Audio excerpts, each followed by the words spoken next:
Come on, come in. Welcome, welcome.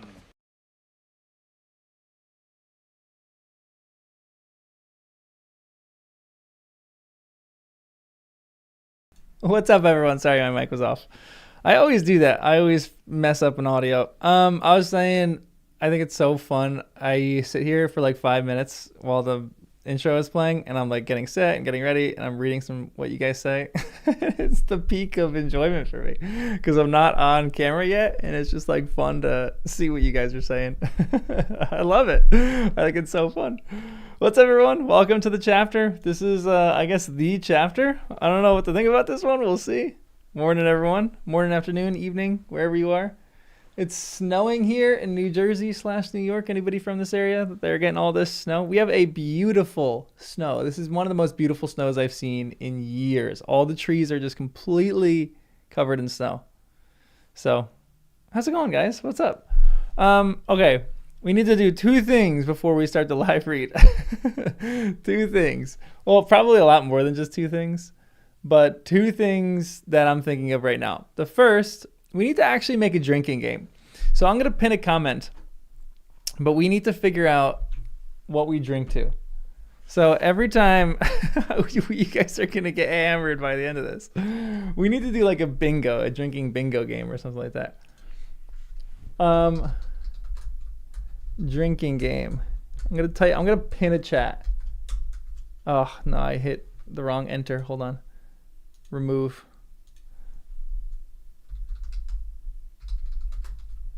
Drinking game. Okay, I like that. Anytime. Hold on. Does the shift enter work for YouTube or no? It doesn't. What the heck? Can you not hit enter?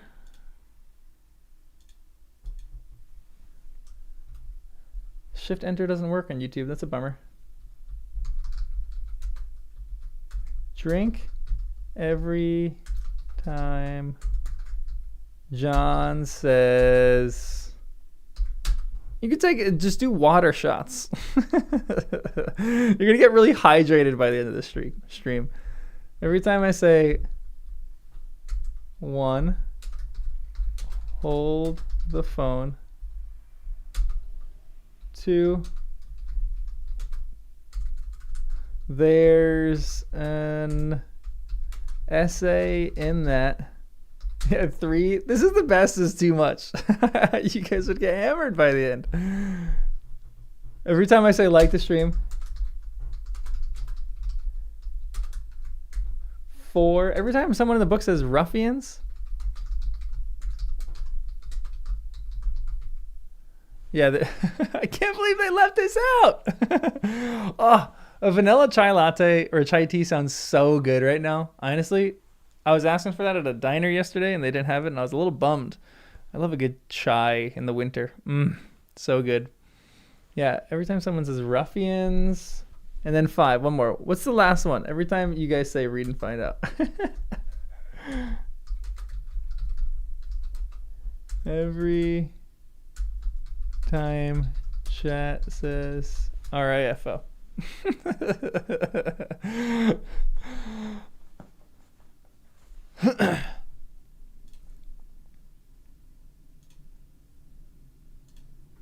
There we go. You either have to drink water shot or alcohol shot. If you drink an alcohol shot, you will die by the end of the stream probably. But I don't know what this. I was still trying to think of what to say or what this chapter is going to be about. And my guess right now is that Saruman is in the Shire. He seemed like he was going north. And I think it has to do with the pipeweed and the South Farthing, which I have a map of the Shire just pulled up on this screen. There, I see the East Farthing, the South Farthing, which is just tons of, looks like fields. The North Farthing and the West Farthing. And Hobbiton is kind of like in the middle. It's like the northwest Farthing, which just seems so quaint and lovely. So yeah, we'll see. You'll find out. So I got a map up. Yeah, no spoilers. This is all just me talking. Yeah, nobody confirm or deny anything. But I'm guessing that he's going to...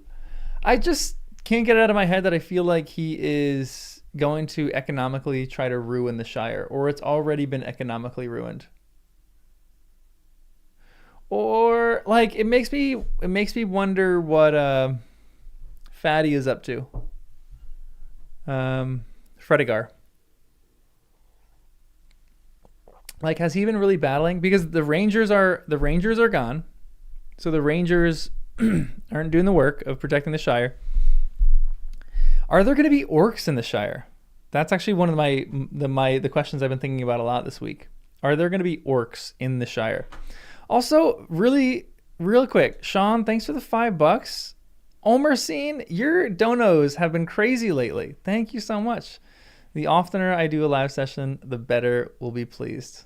I love that. I'm glad. I'm really glad. And Michael, thank you. I'm going to be bawling this chapter. Tolkien rips your heart out, squashes it underfoot, and you're never the same. I don't know. I'm going to be nervous this chapter now. Also, this is when a character says things are really getting dangerous in the story. Interesting. Really interesting. Okay. Chat saying RIFO would kill people even with water. Yeah. Yeah, exactly. But I'm very curious what this chapter is going to be about. Oh, thanks for the €5. Appreciate it. You guys your donos are so generous, guys. I really appreciate it. Helping me start a fund to go to the Shire and make a video of the Shire or something like that while I'm in the Shire. How fun would that be? We'll go scour the Shire together.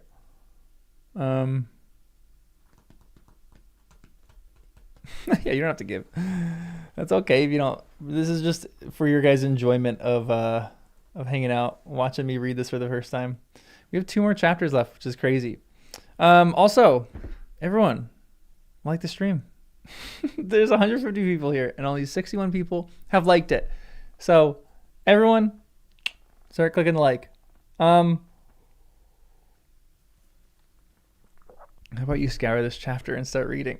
No way. We gotta let everyone pour in, because we talk for like the first half hour, so everyone can kind of make their way in and just hang out and everyone, get your popcorn ready, get your drinks ready, get your another just chill.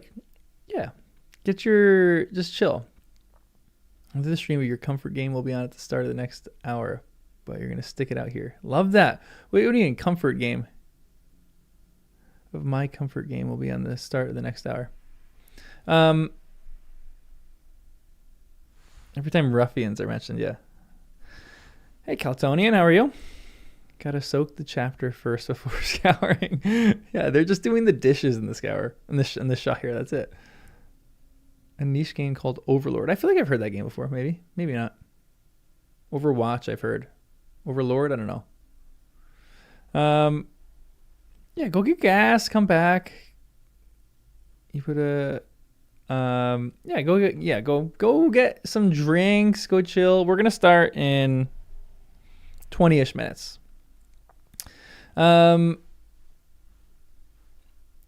been thinking a bit too about Treebeard's decision.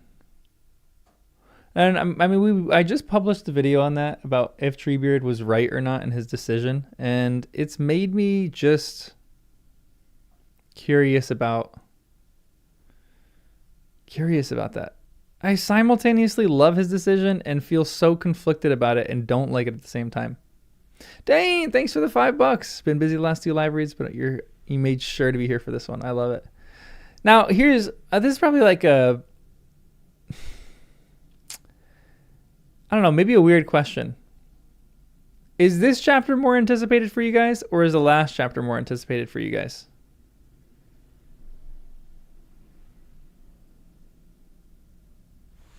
This chapter equal. This one, interesting. Wow, this one. Yeah, the answer is just yes. So we'll probably have more people maybe for this one than the last one. Interesting. Huh. This by far. Wow. But I'm sure the last chapter wraps it up really well. This will rock my world. Interesting. Wow. Most of you guys are voting for this chapter. Wow. Huh. This is one chapter you read as a standalone. Interesting. This one because it's not in the movies. Yeah. I'm still so sad about the next chapter because I don't want to finish this. But we have 2 chapters left, which is crazy, guys. I'm still on essays for 2 chapters ago. I still haven't finished all my essays for Many Partings. I still have like 3 or 4 left. And then we got to do 5 essays on, I was going to say Farmer Maggot. On, why am I blanking on his name? The Barliman Butterbur. Gosh, wow. That was sad. Sorry, Barliman. And then the Scouring of Shire, which I'm sure is going to be 50 essays. So it might be good. I can't stream next week. Got a bit too much going on. But the last chapter will be in 2 weeks. So the last chapter will be, what is that, like one of the first day of February? So February 1st will be the last chapter. Crazy. This chapter will give me a lot of work. All kinds of behind. Yeah, I am real behind. It's crazy. And usually I didn't want to be behind, so I always try to stay ahead of the essays, but there's so much to just talk about and write about that it's just crazy. I have a feeling this chapter is going to be like 2 weeks worth of essays. So we'll see. Yeah, then we'll do all the appendices. So we're gonna still be streaming on the weekends all the time. We're gonna do the appendices, and then maybe we'll take like a month or so break, and then we'll do The Hobbit. But I probably won't really take a break. I kind of want to just keep reading because I'm really excited to keep reading this stuff. The movies are action. This is part of why Christopher disliked them. Yeah, I'm kind of with you on that. The prior chapter ended where I'll read the last paragraph. Well, here we are, just the 4 of us that started together, said Mary. We have left behind all the rest, or we have left all the rest behind, one after another. It seems almost like a dream that has slowly faded. Not to me, said Frodo. To me, it feels more like falling asleep again. Which is a really interesting line. I want to talk about that line. Fitz, thanks for the $6.99 Canadian dollars. Big week. This chapter, N34 and Pride and Prejudice, so true. And if any of you want, I know some of you guys are only interested in Lord of the Rings, but I do have a Pride and Prejudice channel if anybody wants to just join on that. Or not Pride and Prejudice. This is just classics. I'm reading classics. I'm live streaming them multiple times a week in the mornings for me.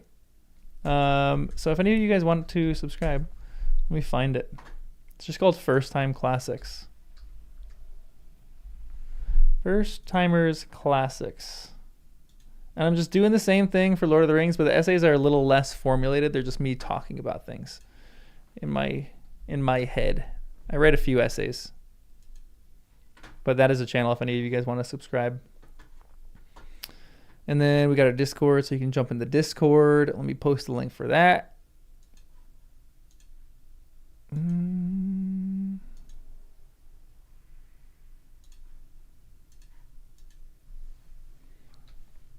I think so. It's an interesting question. Some people have been talking to me about reading order.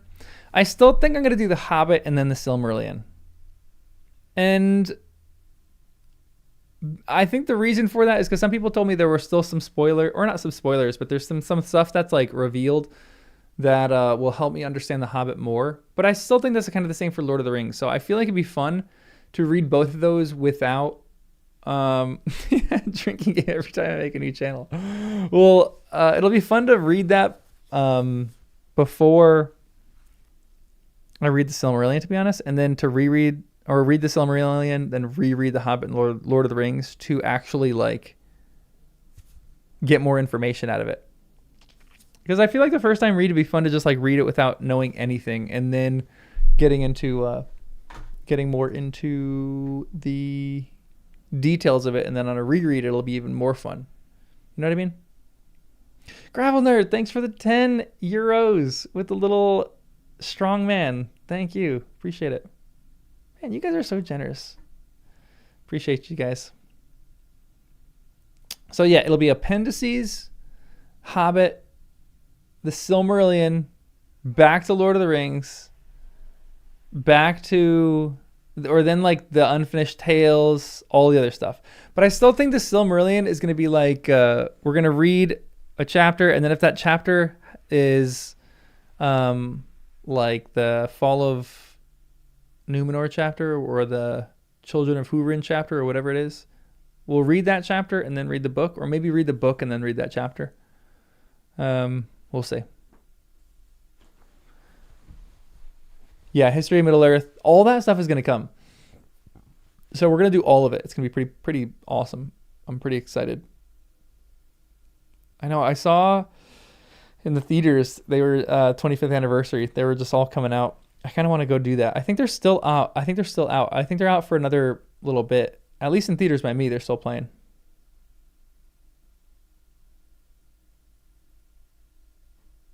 A few Silmarillion chapters are basically just book summaries. Okay, interesting. Don't read the appendix next. I still think I think that's kind of the way to go. Reading the appendix. Oh, Dan, thanks for the $10. You guys are great, man. You guys are crazy. Thomas, what's up? Children of Húrin, Fall of Gondolin, Lay of Luthien, and the Fall of Numenor. Those are the other 4 books, right? I think I'll read those with the Silmarillion, but I definitely want to read the appendices next.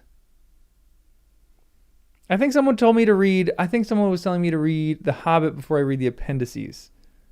But I think I'm going to do, so I think the order is going to be appendices, Hobbit, Silmarillion, and then we'll figure out from there. Because I think the Silmarillion is going to take us like 2 years to get through, maybe even more. I just really have been anticipating getting to the appendices, so I don't want to delay that anymore. I just am pumped about getting there. So we'll get there soon. Yeah, I think the appendices do have some Hobbit spoilers, but I think a lot of those might go over my head because I don't know that much about the Hobbit. Like, I know the movies stuff about the Hobbit, but I think the books are still going to be pretty surprising to me. And I still think somewhat similarly with the with spoilers, sometimes for me it is just in one ear out the other. If I read something that's kind of a spoiler and I haven't like read the actual story yet, I'll probably just forget the spoiler and then come back to it like in a year and be like, oh my goodness, that's crazy. Am I still doing the prologue? What prologue? Oh, yeah, honestly, when we read the appendix, I'll probably go back and read the prologue for The Lord of the Rings. That'd be actually really fun because I feel like we'll get new meaning out of that. But yeah, we'll figure it out. We'll figure it out. Michael, thanks for the $5. Before the appendices, you should do Yeah, the short fun reads of the Adventures of Tom Bombadil. So I'm planning on, I think in between the appendices and the Hobbit, I'll probably do the Adventures of Tom Bombadil maybe. And then maybe between the Hobbit and the Silmarillion, we'll do like Leaf by Niggle. We'll do a bunch of like small little short ones that he has in between. Because I want to do that. I want to do Leaf by Niggle. I want to do On Fairy Stories. Like that one feels like really necessary for me to read. I think I actually want to read On Fairy Stories. Is On Fairy Stories like a book or is it just a short essay? Like how long is On Fairy Stories? Is it like, give me a page count.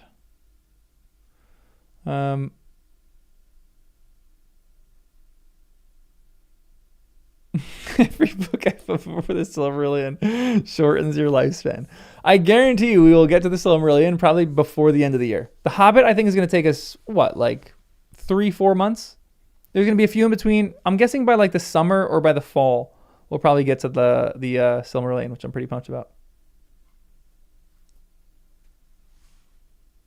It's an extended lecture Tolkien gave. Interesting.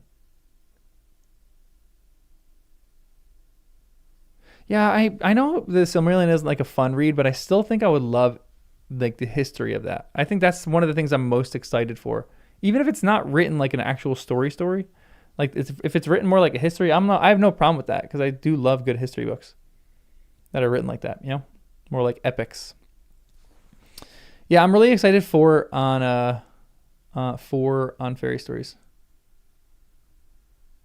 Oh, Silmarillion is fun. It's better than Lord of the Rings. Interesting. Okay, I need to do a poll. I'm gonna do a poll before we start. Start a poll. Add option. Add option.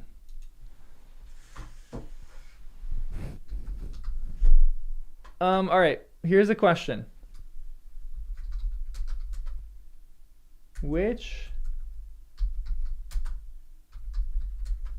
is your favorite? We'll do favorite.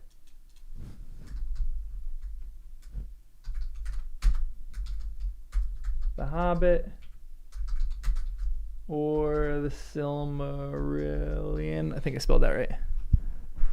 Or other.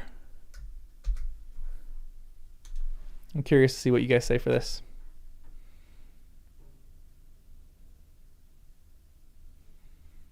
Ooh, I think Lord of the Rings is going to be the runaway winner for this one. Yeah, it's running away. Ah, wow. Shocked that The Hobbit is getting such low votes. I know some people swear by The Hobbit. The Silmarillion, wow. The Silmarillion higher than The Hobbit by far. Crazy. Lord of the Rings, yeah, getting 70% of the votes. Not surprising at all. It's like, yeah, it's like, this is like voting on a favorite child, guys. You have to. Yeah, I feel like that's a good point too. It's kind of hard to compare them because they're just probably so different from each other that it's very, very different.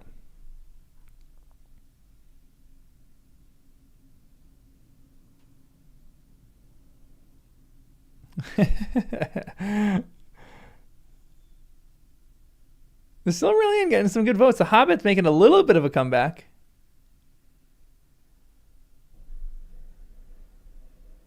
How about what about okay, I'm gonna do another one. I need this. Zip it Zig. 5 gifted memberships. Thank you. Who got gifted memberships? Usually it says. Maybe it's gonna say that in a second. There you go. Boga Thomas. Duralumin. That's a good reference. I like that. Holistic and Dreamer. Congrats on getting memberships, guys. Thanks for the 5 gifted too. I appreciate it. Okay. Thanks for the €5 for the world building Silmarillion as a story Lord of the Rings, as Hobbit, as entertainment Hobbit. I love that actually. I feel like you might have nailed it right there.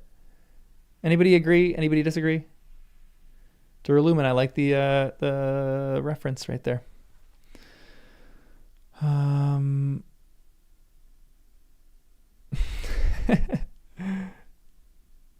Farmer Giles of Ham?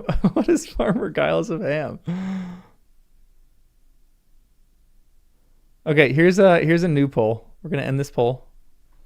148 votes. Wow. All right, everyone like the stream too, by the way. We're gonna start reading in 5 minutes. 5 minutes. I probably said that way too, like 25 minutes ago. Okay, here's a new one. Start a poll. Give me 2 options. What the? Just pulled up the inspector.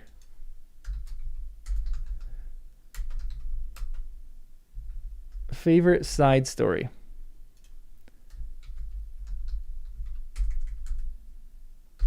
Children of Hurin. Lay of Luthien. Fall of Gondolin is one. And the Fall of Numenor?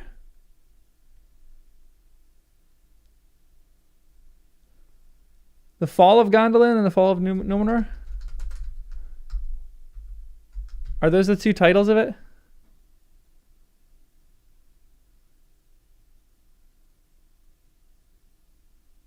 I think those are the 2 titles.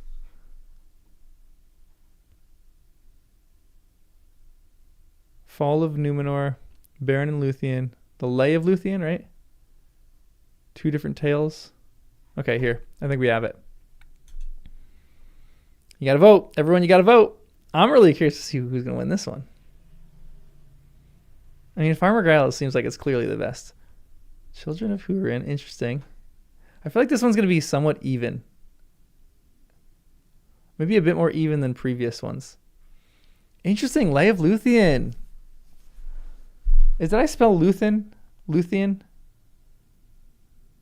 Did I misspell that? I don't know. We'll see.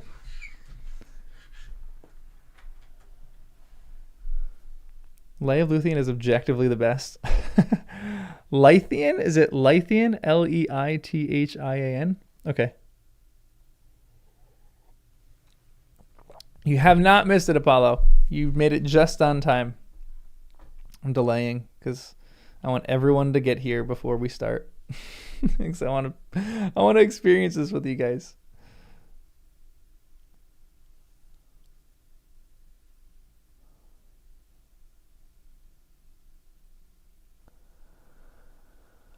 I'm gonna really, really torture you guys with this next poll. This is gonna be the last poll we do. The last poll we'll do. I'm not even gonna talk about what I'm gonna say for this poll, but I'm gonna really hurt you guys with this one.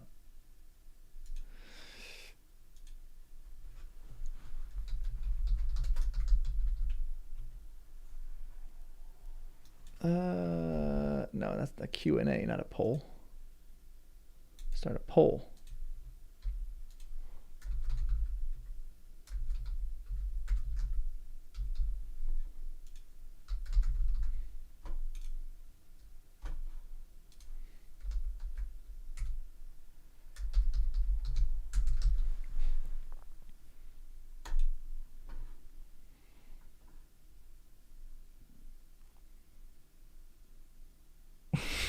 We'll see.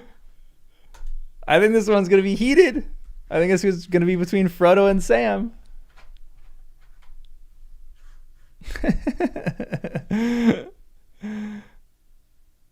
Rippin', no. I should have put Rippin'.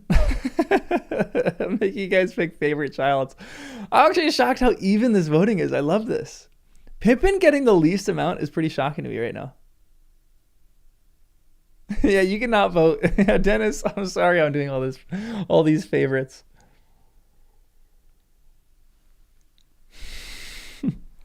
I respect for not answering this, to be honest. Philip, thanks for the $1.99. The Silmarillion will change my view of elves. Interesting. I'm excited.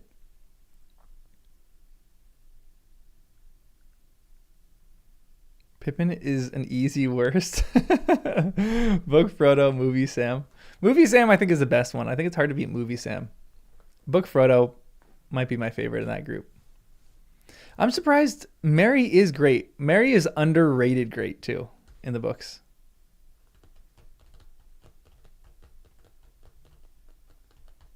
You like Pippin a lot more than you used to. He almost edged out Merry. Interesting. Interesting.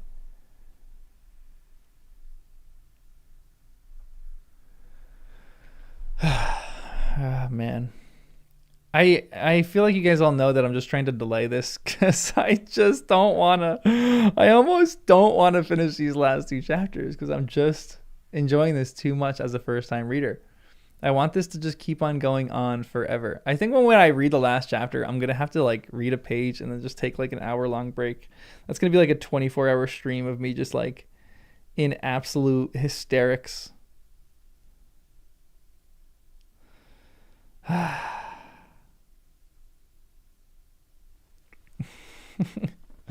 right, here we go, guys. Let's end the poll. Samwise wins. Frodo came in third. Wow, crazy. All right, guys. This is it. This is what we've all been waiting for, what you've all been waiting for. This is the Scouring of the Shire. Also, last time I'll say it before I start reading. I'm going to say it probably a lot more. Like the stream. Get this out to more Lord of the Rings people so more Lord of the Rings people can jump on the bandwagon and have fun with us while we read. All right, this is it. This is the Scouring of the Shire. I got a sharp pencil. I just keep delaying. the Scouring of the Shire. I have a chance to do the funniest thing ever and end the stream. That'd be terrible. I couldn't do that. Yeah, this is the moment we've been training. I know, I really should have gotten like a towel or a tissue or something. I feel like this is gonna be a more battle oriented chapter. This is gonna be like a Helm's Deep chapter. If Pippin dies, I'm not gonna read the last chapter. I can't do that. I can't do that. This is a long chapter too, which I love. Everyone knows I love a long chapter. So here we go. This is chapter 8 of the Lord of the Rings, book 6, The Return of the King. This is the Scouring of the Shire. It was after nightfall when, wet and tired, the travelers came at last to the Brandywine. Let's pull out a map. I'm gonna pull out a map. All right, they're at the Brandywine. Someone changed the Discord name to the Brandywine. Someone change this as we go, moment by moment. Any Discord mods here? Change it live. We're at the Brandywine here. And they found the way barred, just like Gandalf said. At either end of the bridge, there was a great spiked gate. And on the further side of the river, they could see that some new houses had been built. 2-storied, with narrow, straight-sided windows, bare and dimly lit. All very gloomy and un-Shire-like. Gentrification. Just doesn't feel right. They hammered on the outer gate and called, but there was at first no answer. And then to their surprise, someone blew a horn. Ooh, the horn. And the lights in the windows went out. A voice shouted in the dark. "Who's that? Be off. You can't come in. Can't you read the notice? No admittance between sundown and sunrise." "Of course we can't read the notice in the dark," Sam shouted back. "And if hobbits of the Shire are to be kept out in the wet on a night like this, I'll tear down your notice when I find it." Good for Sam. Yeah, straight windows. I don't like that.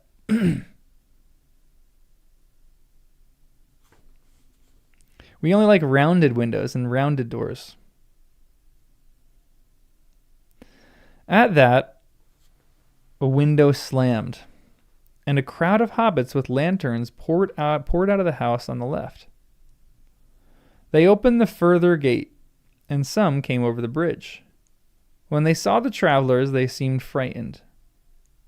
"Come along," said Merry, recognizing one of the hobbits. "If you don't know me, Hob Hayward, you ought to. I am Merry Brandybuck, and I should like to know what all this is about, and what a Bucklander like you is doing here. You used to be on the Haygate." "Bless me, it's Master Merry, to be sure, and all dressed up for fighting," said old Hob. "Why, they said you was dead. Lost in the old forest by all accounts. I'm pleased to see you alive after all." Interesting that they said he was dead in the old forest. Really interesting.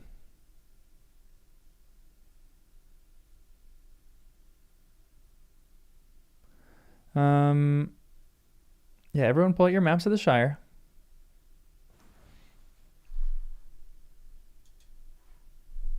Yeah, I guess I saw him go into the old forest and then they didn't really see him go out, but they were in Bree. They should have known that they were there.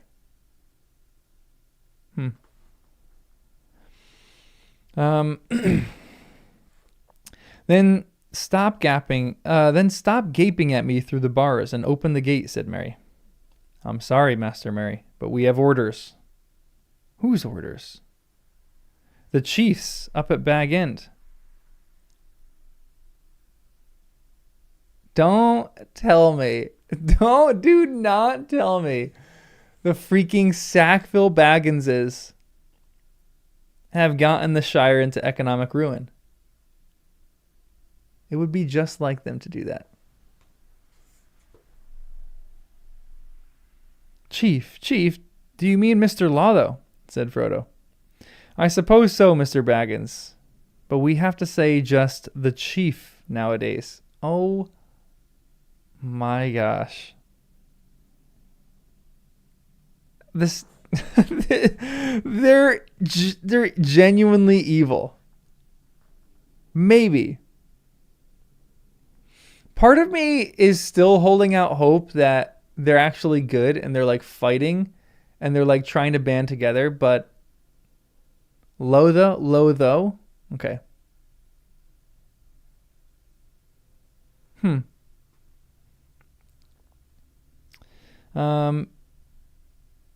Do you indeed, said Frodo.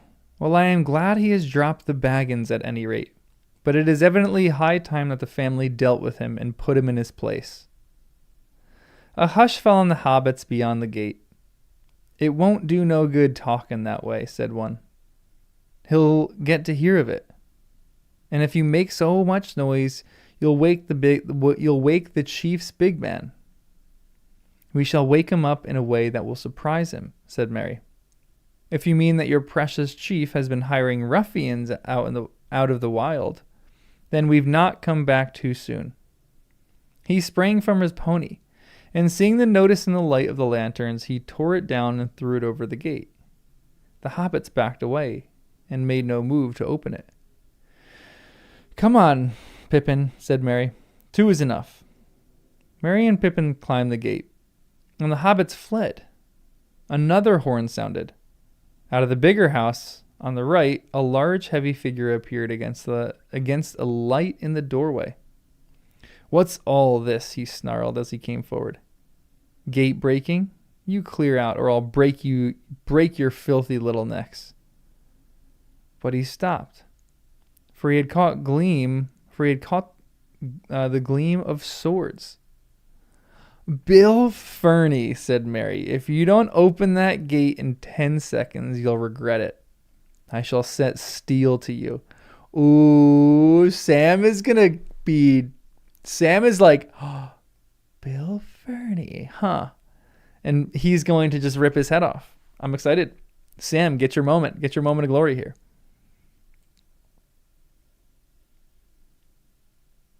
I shall set steel to you if you don't obey. And when you have opened the gates, you will go through them and never return. You are a ruffian and a highway robber.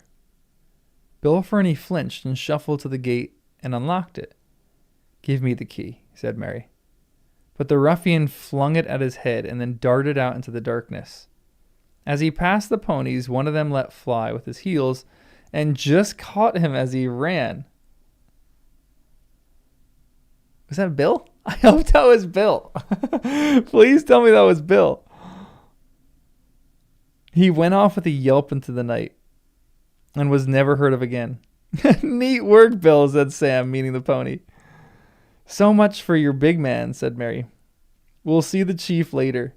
In the meantime, we want lodgings for the night. I love that. Bill gets his revenge.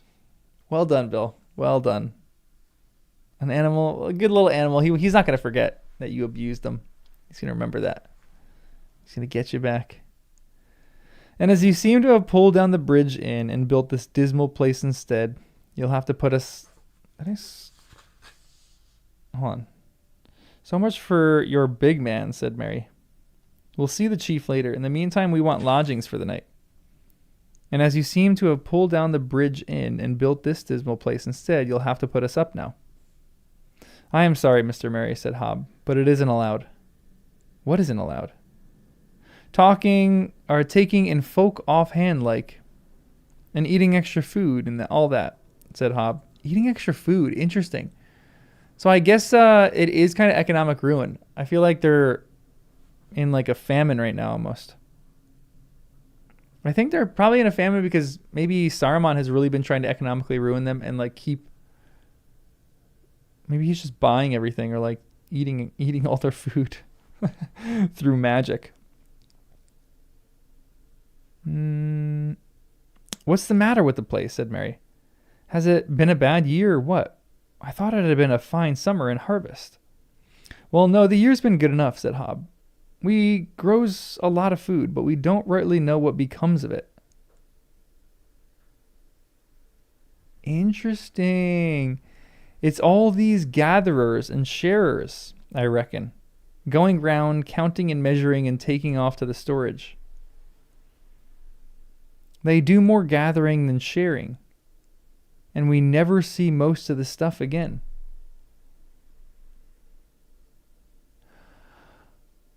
Weird.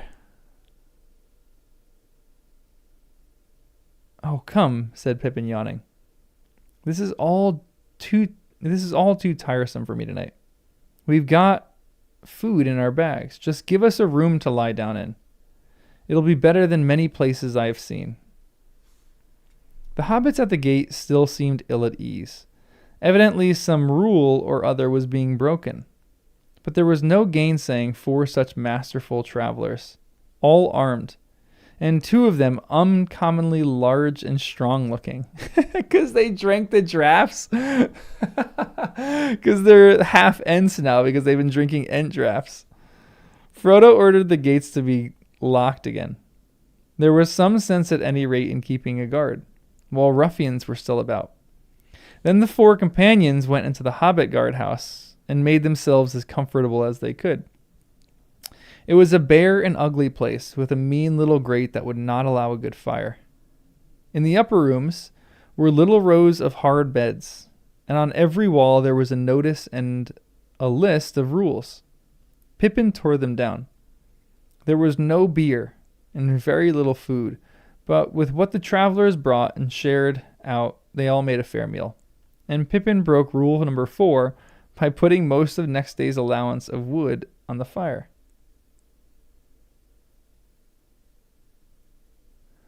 Pippin broke rule 4 by putting most of next day's allowance of wood on the fire. So is this the rules that they have for this is like the new Shire dictatorship? Are they like setting up rules that they have to live by, that they can't use wood enough for? They have to use like a specific amount of wood? That's weird. Yeah, this is, authoritarianism, authoritarian communism. Interesting. Yeah, this already feels like a little bit of a political chapter. More political than the rest of the book. So interesting so far. Rule number 6. Rule number 2 is no one talks about the rules.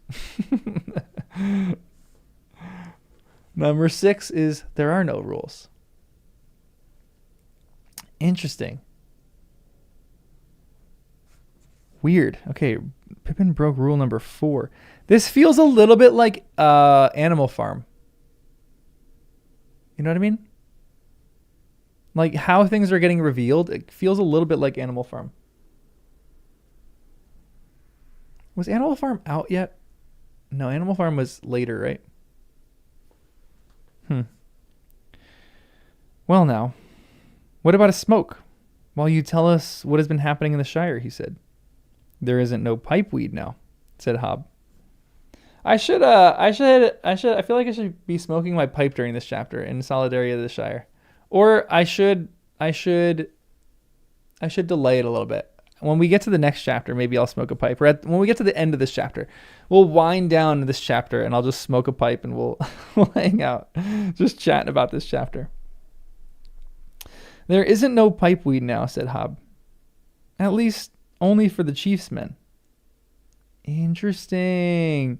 So it's communism, but it's not communism. Is it communism yet? Is it? What is this?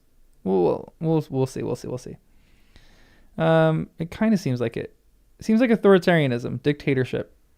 The chief's men get all these little privileges. All the stock seem to have gone.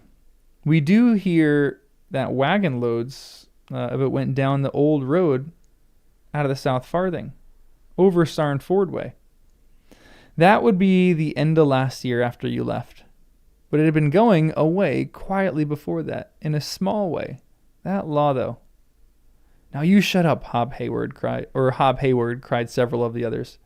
You know talk of that sort isn't allowed. The chief will never hear of it. And we'll all be in trouble.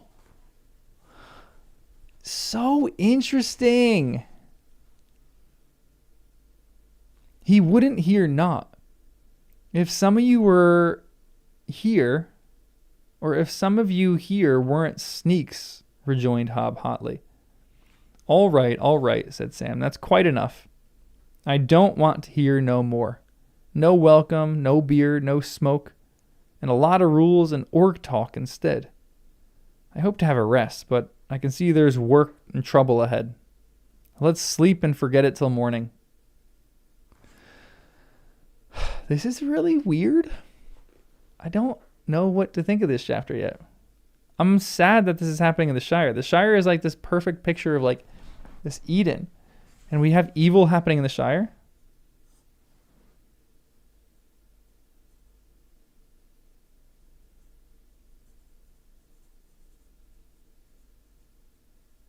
In the Shire.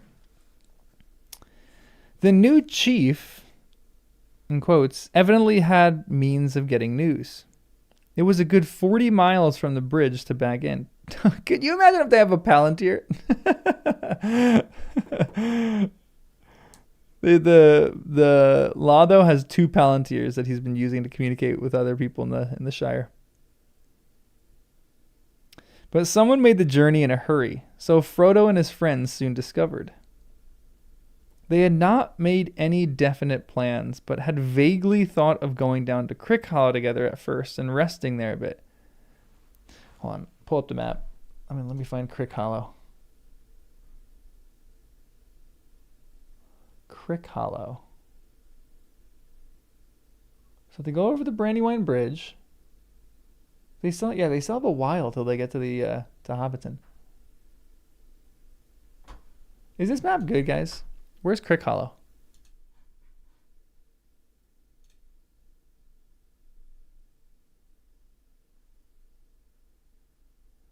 Crickhollow is Frodo's new house. That's right. So it should be right about here. No? It's like right on the hedges. Oh, Crickhollow. Here we go. So he's right here. But that's interesting. So they go over the Brandywine Bridge right here. And then they're going to go down to Crickhollow first. And then they're going to go across. So their plan was probably to go down this road, go to Crickhollow, and then come back up. But why? Oh, they're taking this road up.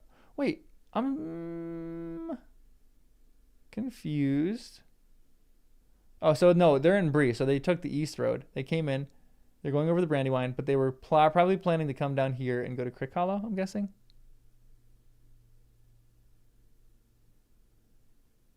If they were going to Crickhollow, they wouldn't have needed to cross the bridge. That's kind of my thought. Okay. All right. Everyone take a drink. I'm coming back.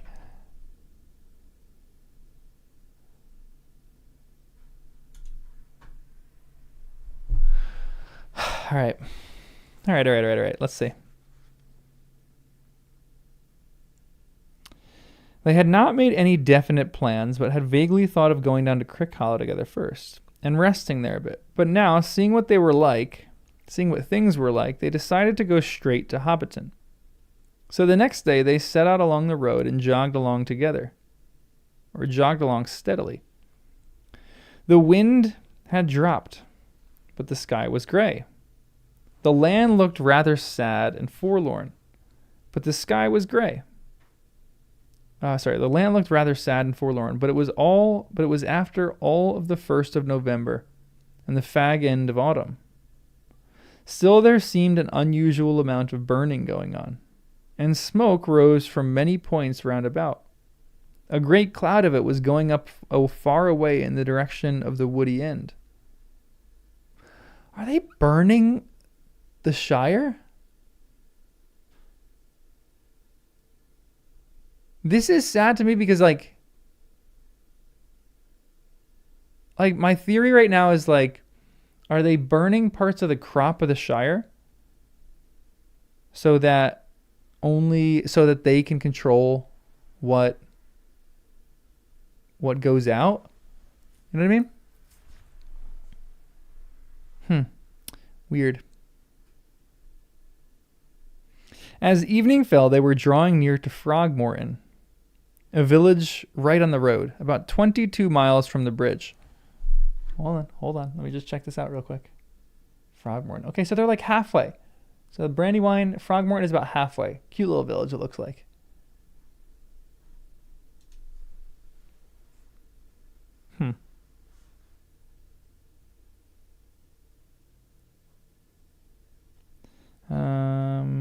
Near Frogmorton, a village right on the road, about 22 miles from the bridge.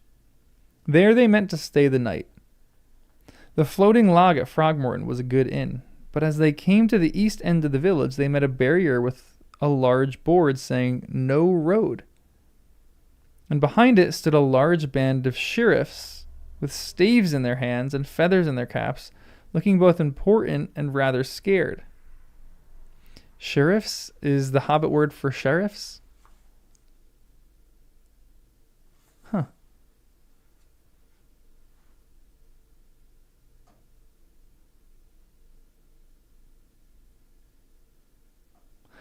It is really interesting too, because a lot of these people, they seem like they're super important. Like, but when a real challenger comes, like these four hobbits, they're like terrified of them. So they're kind of like fake. "What's all this?" said Frodo, feeling inclined to laugh. "That is what it is, Mr. Baggins," said the leader of the sheriffs, a two-feather hobbit. "You're arrested for gate breaking and tearing up of rules, and assaulting gatekeepers, and trespassing, and sleeping in Shire buildings without leave, and bribing guards with food." "And what else?" said Frodo. That'll do to go on with," said the sheriff leader. "I can add more, if you'd like," said Sam, calling your chief names, wishing to punch his pimply face and thinking you sheriffs look a lot of tomfools. "There now, mister, that'll do. It's the chief's orders that you're to come along quiet. We're going to take you to Bywater and hand you over to the chief's men. And when he deals with you and your case, you can have your say. But if you don't want to stay in the lockholes any longer, then you need... I should cut the say short if I was you." To the discomfiture of the sheriffs, Frodo and his companions all roared with laughter. "Don't be absurd," said Frodo. "I am going where I please, and in my own time. I happen to be going to Bag End on business, but if you insist on going too, well, that is your affair." "Very well, Mr. Baggins," said the leader, pushing the barrier aside. "But don't forget I've arrested you." This is absurd. This is actually absurd. This is just like an authoritarian pissing contest. Like, all of this is hollow. They actually don't really have power, but it is just so stupid how they think that they have power.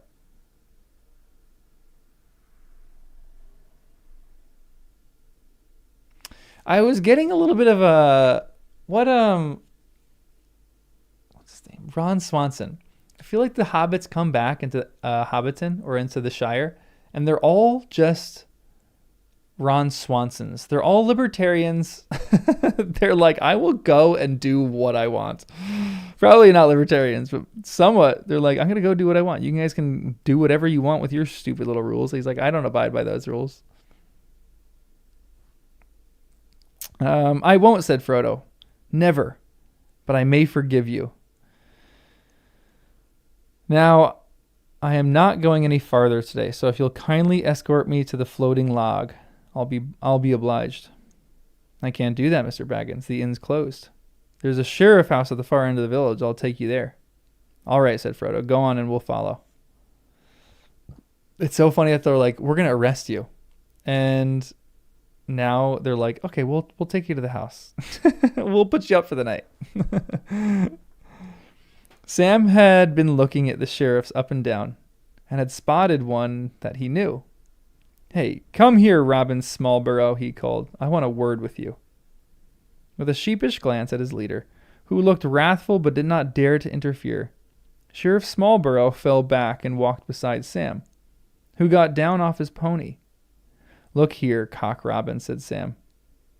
"You're Hobbiton bred and ought to have more sense, coming a waylaying Mr. Frodo and all. And what's all this about the inn being closed?" "They're all closed," said Robin. "The chief doesn't hold with beer." "Oh, interesting." "Leastways, that is how it started. But now I reckon it's his men that has it all. And he doesn't hold with folk moving about. So if they will or they must, then they has to go to the sheriff house and explain their business." "You ought to be ashamed of yourself having anything to do with such nonsense," said Sam. "You used to like the inside of an inn better than the outside yourself. You were always popping in, on duty or off." "And so I would be still, Sam, if I could. But don't be hard on me. What can I do? You know how I went for a sheriff 7 years ago, before any of this began. Gave me a chance of walking around the country and seeing folk, and hearing the news, and knowing where the good beer was. But now it's different." That's kind of cute. Like he wanted to become a sheriff so that he could just like be more social. And now it's anything but that. "But you can give it up. Stop sheriffing. If it has stopped being a respectable job," said Sam. "We're not allowed to," said Robin.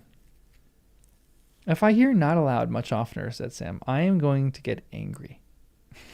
"Can't say as I'd be sorry to see it," said Robin, lowering his voice.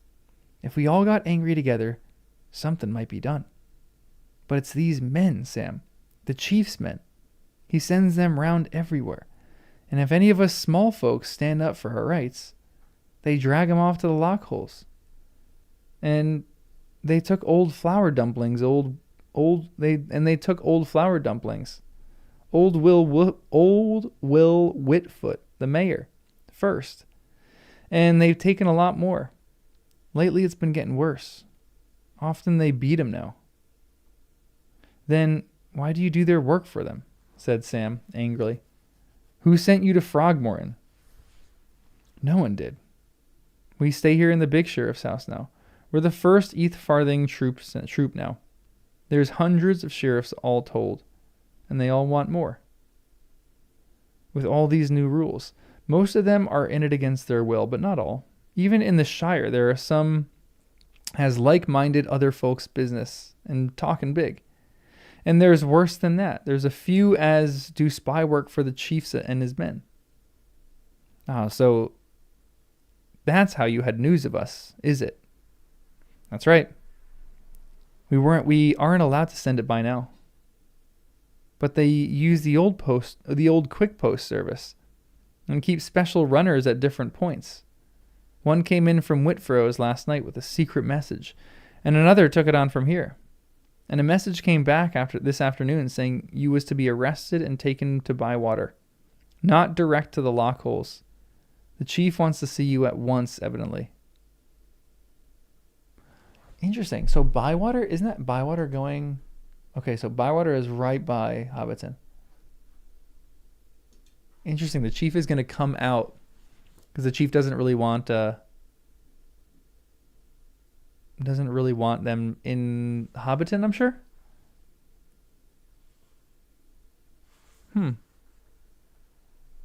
I did not have the secret police on my Shire bingo card.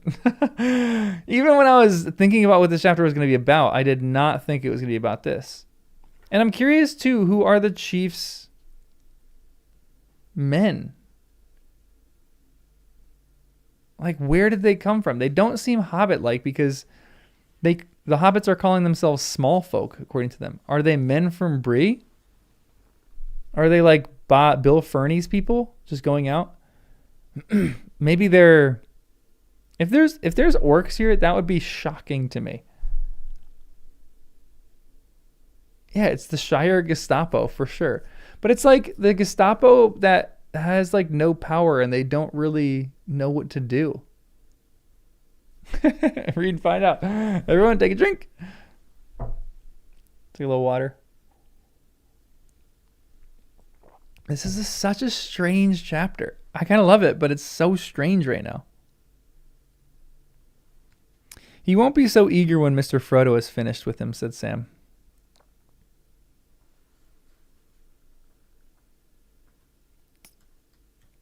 So strange. I'm like a little bit out of a loss.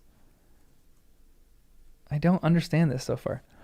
The sheriff house at Frogmorn was as bad as the bridge house.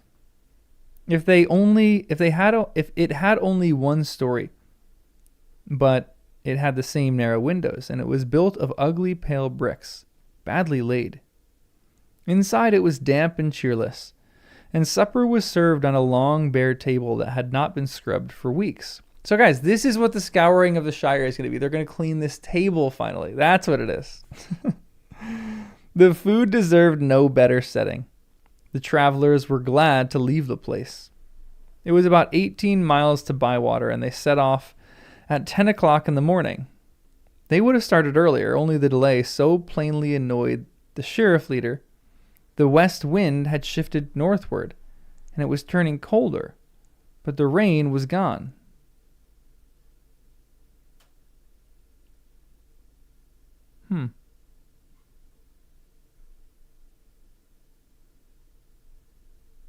Interesting. The west wind often feels like the wind of hope. So if the west wind's not blowing and the north wind's blowing, what's in the north? What's north of the Shire? Arnor? I think Arnor is, right? Isn't the Shire technically in Arnor?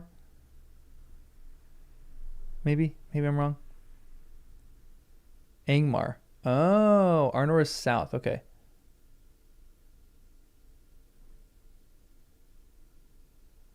Shire is part of the part of Arnor.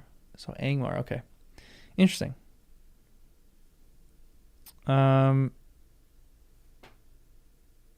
It was rather a comic cavalcade that left the village.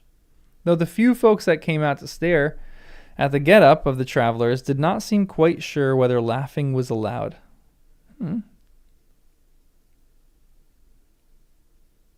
That's a sad line.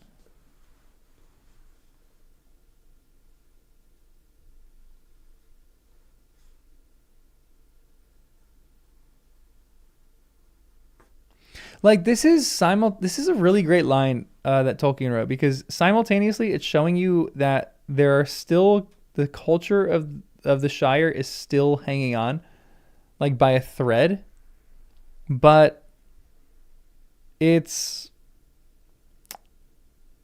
trying to be replaced by this new culture. Like they come out and they like want to laugh, but they know that they can't. Because the getup that they're wearing is laughable in the Shire. Yeah, maybe a laughter sequel essay, honestly. This is a good little bit of laughter. Thomas, thanks for the 50 Noke. I don't know what a Noke is. N-O-K. N-O-K. I don't know what that is. But thank you. Thank you for the 50 of this. Even without a message. Wow. Norwegian kroners. Love that. Oh, Johannes caught up. Love that. Norwegian. Ooh, love a Norwegian kroner. Thanks. Appreciate it. I love all the currency that we get on here. It's so random and so cool. A dozen shears had been told off as escorts to the prisoners, but Merry made them march in front, while Frodo and his friends rode behind. Merry, Pippin, and Sam sat at their ease, laughing and talking and singing, while the sheriffs stumped along trying to look stern and important. Frodo, however, was silent and looked rather sad and thoughtful. Why?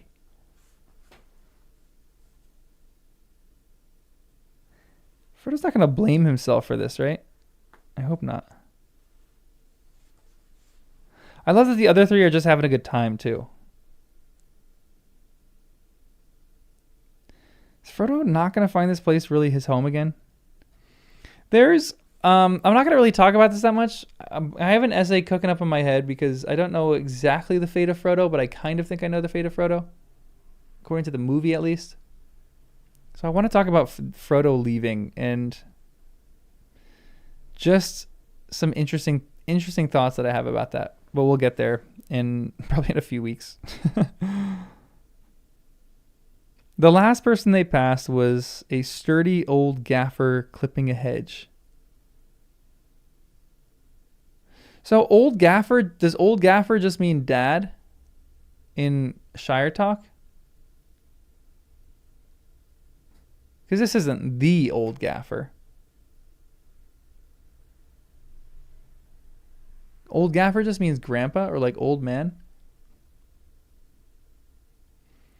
Oh, so gaffer just means old man. Does it mean grandfather or old man? Because is the old gaffer Sam's grandfather?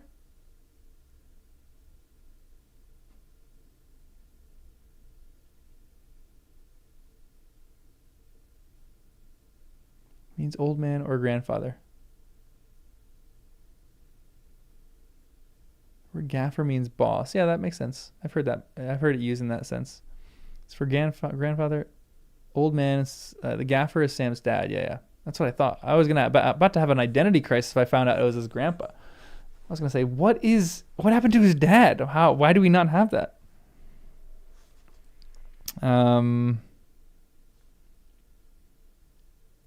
They passed a sturdy old gaffer clipping a hedge. Hello, he jeered. Now who's arrested who? Two of the sheriffs immediately left the party and went toward him. Leader, said Mary, order your fellows back to their places at once, if you don't want me to deal with them. Look at how... Mary. I love this. Look at how in command they are. Like, from what they've seen, they can come back into the Shire. I wonder if one of them is going to become like the mayor. I think Mary or Pippin would make a great mayor. They probably don't want to, but dang, they'd be good at this. They'd be good at like setting this back in order.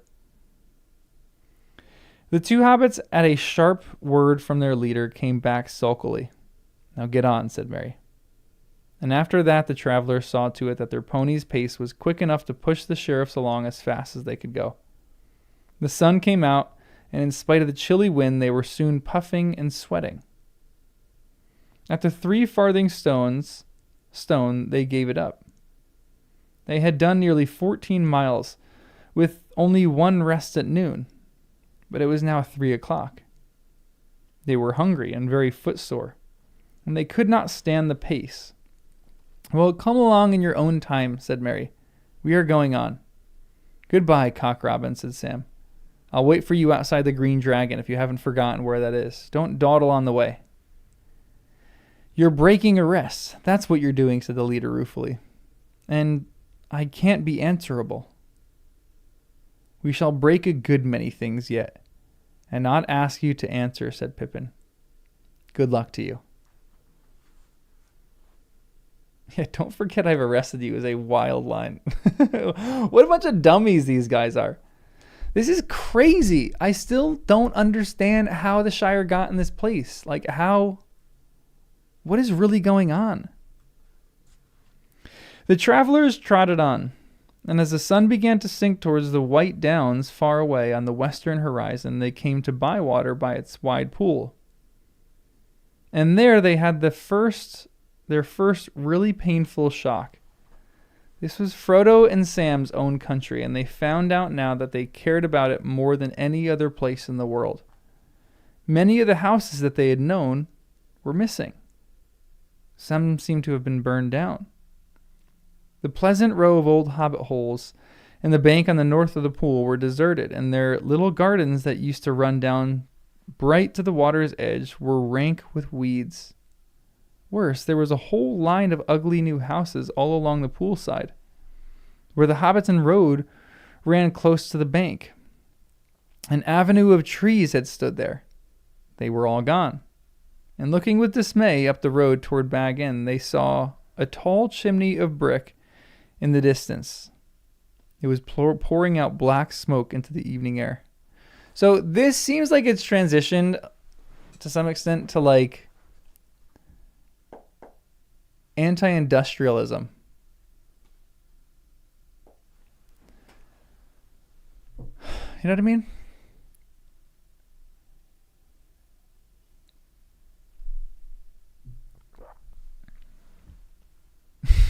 Everyone is just saying, read and find out. Yeah, I'm like selectively reading the chat because I really don't want spoilers for this chapter.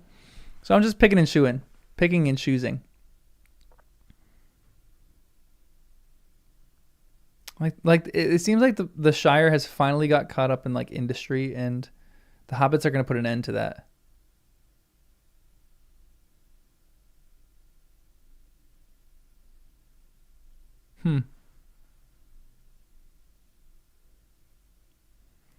Remember what Sam saw in Gladriel's mirror? I got to revisit that.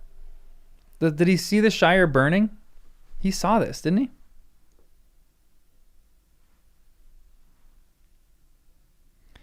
Sam was beside himself. I'm going right on, Mr. Frodo, he cried. I'm going to see what's up. I want to find my gaffer. The gaffer better be there. If the gaffer is dead and we have to mourn the gaffer's death, oh, I will riot. Oh, if we, oh, please, I need a reunion of the gaffer and Sam. We ought to find out first what we're in for, Sam. I feel like if he was dead, they would have told him early on. Rip Affer. No.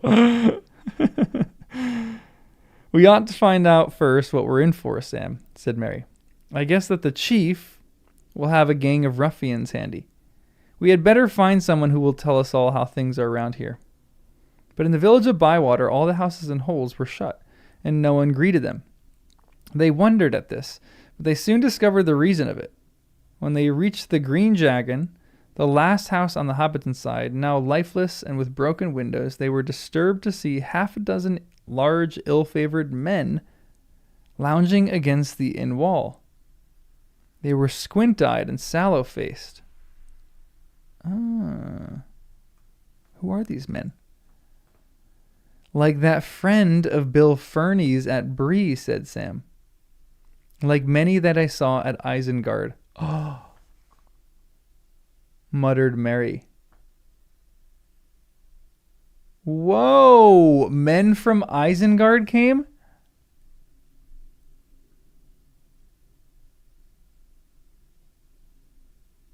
Weird.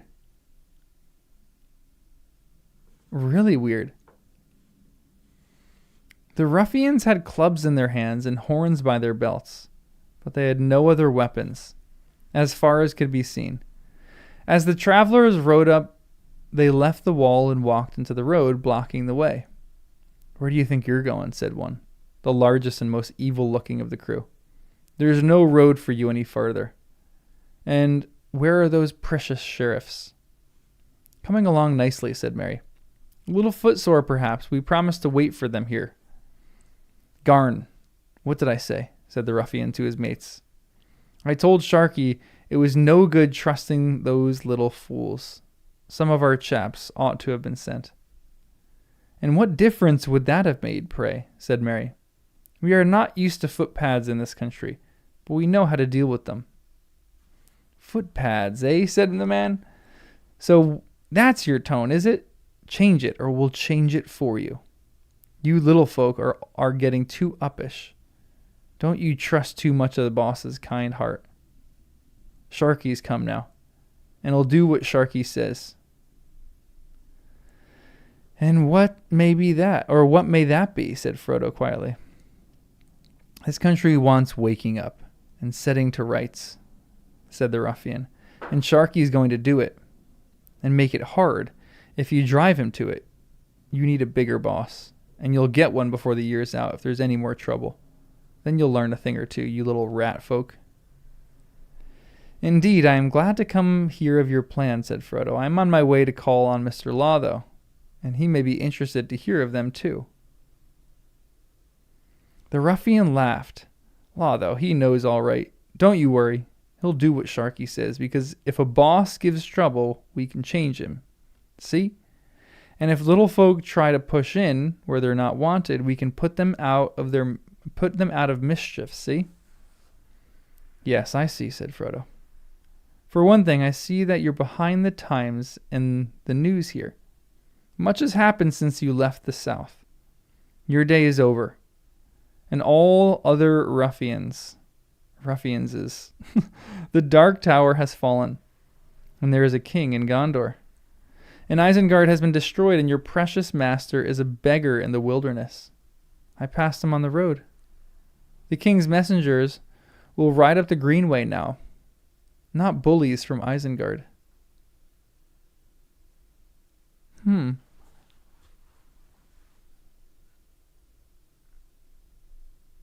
So is Sharky just one of the upper men? Shark Boy?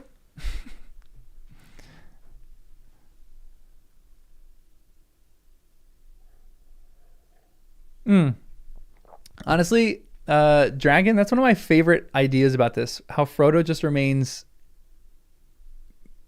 steady in this and calm. Okay, so we find out who Sharky is. Sharky. Could they be saying it like an accent? Sharky Saruman? Maybe Saruman said it fast one day and it sounded like Sharky. Sharky. It's Tom Bombadil? No, Tom Bombadil goes evil. Could you imagine? That would be crazy. No way, Farmer Maggot would never. Farmer Maggot's out here not... Farmer Maggot is probably one of the only places in the Shire right now that he's keeping his land safe. They should have stopped by Farmer Maggot's. What are they thinking? Why didn't they stop by Farmer Maggot's before they... He would 100% been on their side. Bummer. Come on. I hope Farmer Maggot pops up. The man stared at him and smiled. A beggar in the wilderness, he mocked. Oh, is he indeed? Swagger it, my little cock-a-whoop. But that won't stop us living in this fat little country where you have lazed long enough. And he snapped his fingers in Frodo's face. King's messengers, that for them. When I see one, I'll take notice, perhaps. This was too much for Pippin. His thoughts went back to the fields of Kermallen. And here was a squint-eyed rascal calling the ring-bearer little cock-a-whoop. He cast back his cloak, flashed out his sword, and the silver and sable of Gondor gleamed on him as he rode forward. I am a messenger of the king, he said. You are speaking to the king's friend, and one of the most renowned in all the lands of the West. You are a ruffian and a fool. Down on your knees in the road and ask pardon, or I will set this troll's bane in you. Troll's bane! Let's go! He's got to name his sword Troll's Bane, please.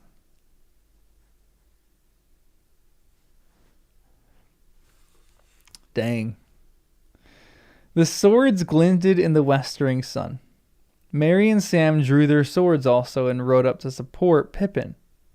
But Frodo did not move. The ruffians gave back. Scaring Breland peasants and bullying bewildered hobbits had been their work. Fearless hobbits with bright swords and grim faces were a great surprise, and there was a note in the voices of these newcomers that they had not heard before. It chilled them with fear. Go, said Merry. If you trouble this village again, you will regret it. The three hobbits came up. And then the ruffians turned and fled, running away up the Hobbiton Road. But they blew their horns as they ran. Now we've come back none too soon, said Merry. Not a day too soon. Perhaps too late, at any rate. To save Law, though, said Frodo. Miserable fool. But I am sorry for him. Save Lotho? Whatever do you mean, said Pippin. Destroy him, I should say. So is Lotho just being used as a tool? That's almost what I feel like at this moment. I feel like Lotho is being used as a tool and that he's not really wanting this to happen. He's just kind of weak and kind of got... Maybe he made one or two bad decisions, and I feel like he just kind of got used. You know what I mean?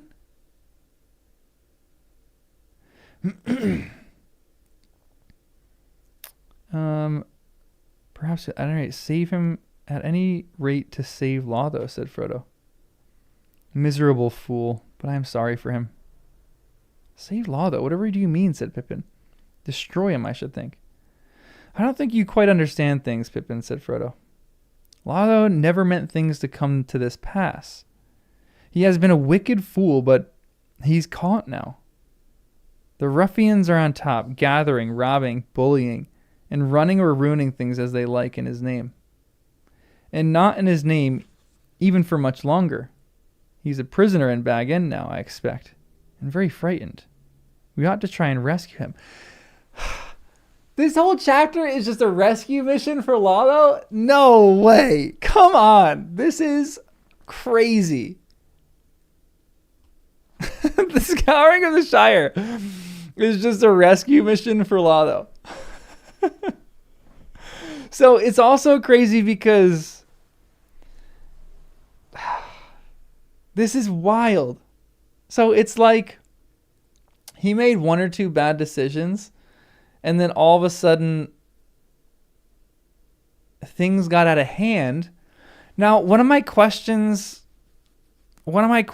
is, did he make all these rules in order to attempt to help Hobbiton, in order to attempt the Shire, to help the Shire? Is he genuinely making these rules to try to help people?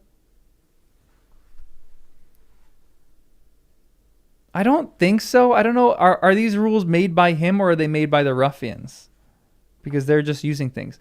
And this is also a really interesting commentary on how weak men and women can come into a country that doesn't have like their strong leaders still there, like during times of war. I'm sure this is probably the case where the men who went off to war came back to England or came back to whatever countries they were from and found that their countries were almost run by bums. And their country was like, they needed to like rescue it back. And a lot of people were just kind of like tools in whatever empire it was.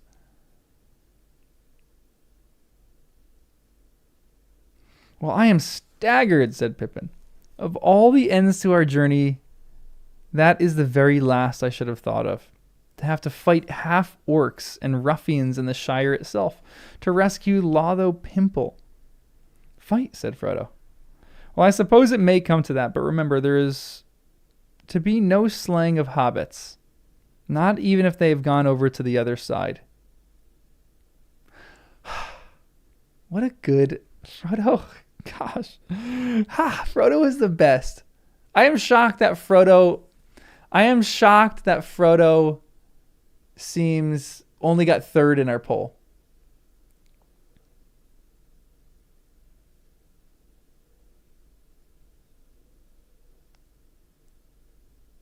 And he does seem like he's not really saving it for himself anymore, which is interesting. He's almost too wise for this place. I feel so conflicted about Frodo right now, because I really want him to stay in the Shire. Okay, so let me just share with you a random thought that I was having while going for a walk.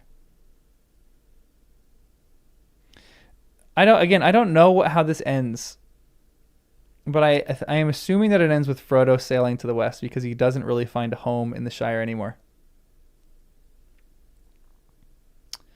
And I do like that point. If there's anyone who deserves that, it's Frodo. But there is another point where, I mean, like, Aragorn was coming into his home and he was ruling in his home. And there's another point to it where Aragorn is a good king because he's a healer. How long does Frodo wait to leave to sail to the west? I think is my main question. Does he spend time to heal? Does he spend time to heal the Shire? Are Frodo's hands the hand of a healer? And then he's done what he must do, and then he can go rest. Yeah, no one give me any answers for that question. Please no one give me any answers. I'm not going to talk about that. But I just want to, the Lord of Tangents. Yes, this is what I do. Just go on tangents. I'm just so curious to know what Frodo does in the Shire, and if he heals it, or if he is trying to escape from the Shire because he just doesn't feel it's a home anymore. I really hope that it's not the former, or I really hope that it's not the latter. I really hope that he's not leaving because he just saved it and doesn't really find a home. I would understand that, and he is very. If there's anybody who deserves that, it is him. But I feel like that's not a very Tolkien idea. Like, I feel like a Tolkien idea is you heal these lands and then you can go into rest. All right. I'm getting colder. Oh, no. All right. Let's keep reading.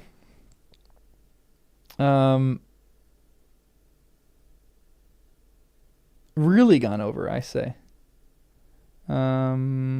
Not just obeying ruffians' orders because they are frightened. No hobbit has ever killed another on purpose in the Shire. And it is not to begin now.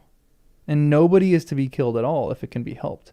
Keep your tempers and hold your hand to the last possible moment. Yeah, this is when Frodo becomes Gandalf.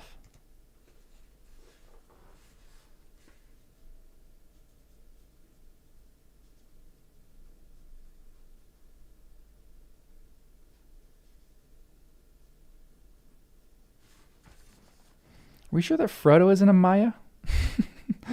Ape not kill ape. Shire stronger together. Yeah, legit. But if there are many of these ruffians, said Merry, it will certainly mean fighting. You won't rescue Law, though, or the Shire just by being shocked and sad, my dear Frodo.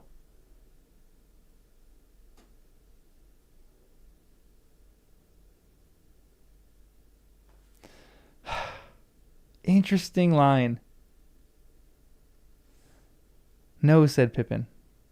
It won't be so easy scaring them a second time. They were taken by surprise. You heard that horn blowing. Evidently there are other ruffians near at hand. They'll be much bolder when there's more of them together. We ought to think of taking cover somewhere for night. After all, we're only 4, even if we are armed. I have an idea, said Sam. Let's go to old Tom Cotton's down. Please tell me. Please tell me that he's going to go see his girl. Come on.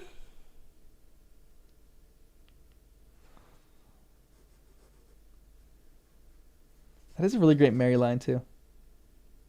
You won't rescue Law or the Shire just by being shocked and sad, my dear Frodo. Let's go to old Tom Cotton's down South Lane. He always was a stout fellow, and he has a lot of lads that were all friends of mine. Sam just wants to go see his girl. Her name is Rosie Sackville Baggins now. Oh, if that happens, I'll be furious. No, said Merry. It's no good getting undercover. That is just what people have been doing, and just what these ruffians like. They will simply come down on us in force, corner us, and then drive us out, or burn us in. Now we have got to do something at once. Do what? Said Pippin. Raise the Shire, said Merry. Now. Wake all our people. They hate all this, you can see. All of them except perhaps 1 or 2 rascals. And a new fool that wants to be important, but don't at all understand what's really going on. But Shire folk have been so comfortable so long they don't know what to do. They just want a match. They just want a match, though, and they'll go up and fire. Anybody else getting the chills? The Chiefs men must know that. They'll try to stamp on us and put us out quick. We've only got a short time. Man. What a good speech. This is so good too, because this is like Merry. Why is Merry just the most? Merry is so brilliant. Like Frodo has ascended into some other realm right now, and Merry is just the smartest out of all of them. Like he understands Hobbit culture so well. Yeah, I was making a note there. That's still going to be an essay. Why Merry is probably my favorite Hobbit. Although at any other point in this novel, I will write another essay about why Frodo is my favorite, why Pippin is my favorite, and why Sam is my favorite.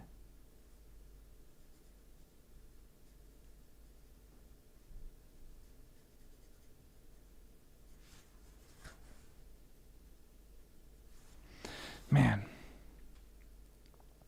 Sam, if you can make a dash for Cotton's farm if you like. He's the chief person around here and the sturdiest. Come on. I'm going to blow the horn of Rohan and give them all some music they have never heard before. They rode back to the middle of the village. There Sam turned aside and galloped off down the lane that led south to the Cottons. He had not gone far when he heard a sudden clear horn call go ringing into the sky. Far over hill and field it echoed, and so compelling was that Sam himself almost turned and dashed back. His pony reared and neighed. "On, lad, on," he cried. "We'll be going back soon." Then he heard Merry change the note, and up went the horn cry of Buckland, shaking the air. "Awake! Awake! Fear, fire, foes! Awake! Fire, foes! Awake!" Behind him, Sam heard a hubbub of voices and a great din of slamming doors. In front of him, lights sprang out in the gloaming. Dogs barked. Dogs barked. Come on. Tell me this is my guy. Tell me this is Farmer Maggot. Come on. Feet came running. Before he got to the lane's end, there was Farmer Cotton with 3 of his lads. Young Tom, Jolly, and Nick, hurrying towards him. They had axes in their hands and barred the way. "Nay, it's not one of them ruffians," Sam heard the farmer say. "It's a hobbit by the size of it, but all dressed up queer. Hey," he cried, "who are you? And what's all this to do?" "It's Sam Gamgee, I've come back." Farmer Cotton came up close and stared at him in the twilight. "Well," he exclaimed, "the voice is right, and your face is no worse than it was, Sam, but I should have passed you in the street in that gear. You've been in foreign parts, seemingly. We feared you were dead." And Sam's going, "Oh, you were thinking about me? Was Rosie thinking about me?"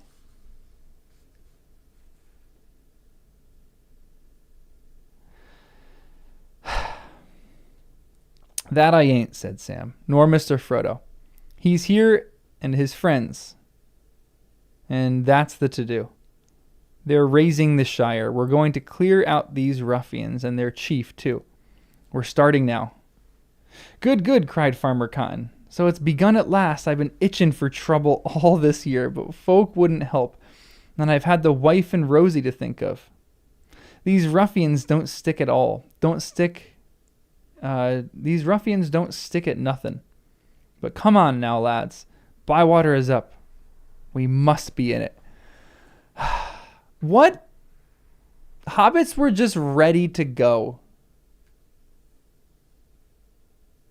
I love them. Oh, man. I just want to be a hobbit. Man. I really hope Farmer Maggot comes back. I would love that. If If Farmer Maggot doesn't come back and we don't get word of him, I am making it headcanon in my head that the dogs that are barking are his dogs. And then his like legs hurt, and so he can't go on ahead, so he sent his dogs because he had to send something. So right now that's my headcanon. I would love to have Farmer Maggot come back into the story in some way. Anyway, let's keep reading. What about Mrs. Cotton and Rosie, said Sam. It isn't safe yet for them to be left all alone. My Nibs is with them, but you can go and help him if you have a mind, said Farmer Cotton with a grin. Come on, that's so cute. You said it with a grin. Then he and his sons ran off toward the village. Sam hurried to his house. By the large round door at the top of the steps from a wide yard stood Mrs. Cotton and Rosie, and Nibs in front of them grasping a hay fork. It's me, shouted Sam as he trotted up. Sam Gamgee. So don't try prodding me, Nibs. Anyway, I have a mail shirt on me. He jumped down from his pony and went up the steps. They stared at him in silence. Good evening, Mrs. Cotton, he said. Hello, Rosie. Hello, Sam, said Rosie.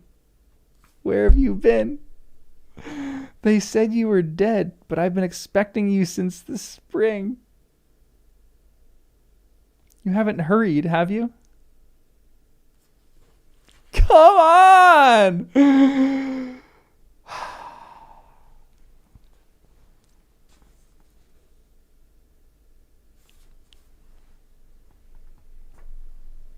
I've been expecting you since spring.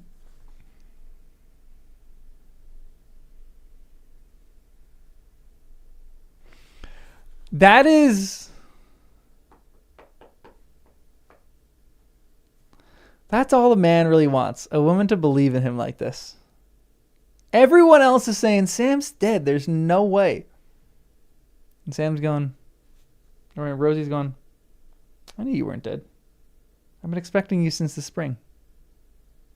That's all a man really wants. Oh my gosh. Come on, Rosie. The first words that she says, too, this is so great. She just knew. She just believed in Sam. She knew her Samwise. They had a little crush before this, and they just knew each other.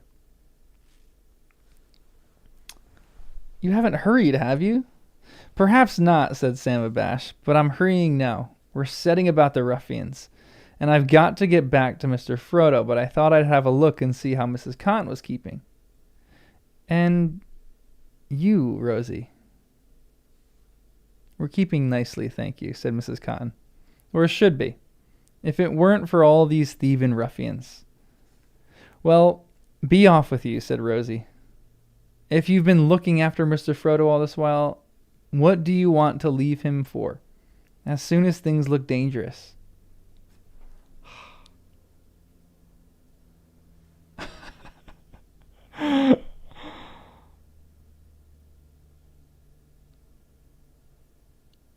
Sam wants to tell her so much.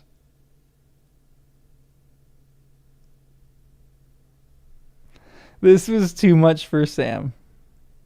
It needed a week's answer or none. He turned away and mounted his pony, but as he started off, Rosie ran down the steps. I think you look fine, Sam, she said. Go on now, but take care of yourself. And come straight back as soon as you have settled the ruffians.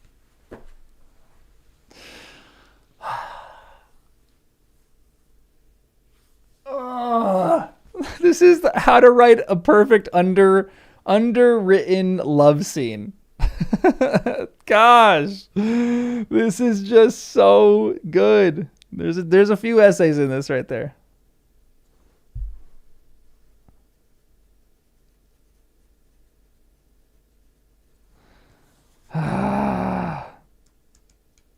This is so good. Yeah, this is the show, not tell of romance. For sure.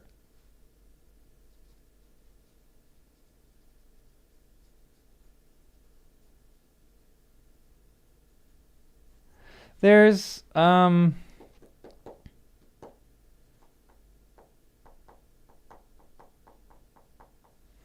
what is Oh, it was okay, so this is it. I was thinking of this. This is to me this is this moment. You remember in the Spider-Man movie, in one of the Spider-Man movies, I forgot which one. The Toby, what's his name? The Toby ones. When Mary Jane at the very end of one of the movies, when the police scanner goes off and they've been having trouble, the police scanner goes off and she's like, "Go get him, Tiger," or she says something like that. That's kind of like what this is. Like Rosie's like, "I've been waiting for you since I've been expecting you since spring." She's like, "I knew that you were going to come back and I was so excited to see you. But you got to go you got to go finish the job. You got to go help your boy. If you've been looking after Mr. Frodo all this while, what do you want to leave him for? As soon as things look dangerous?" Like, come on. So good.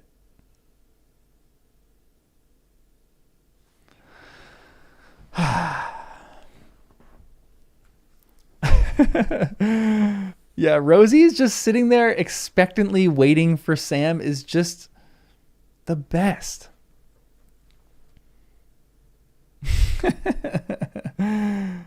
Yeah, there's also a bit of like banter in their conversation too, which is just lovely.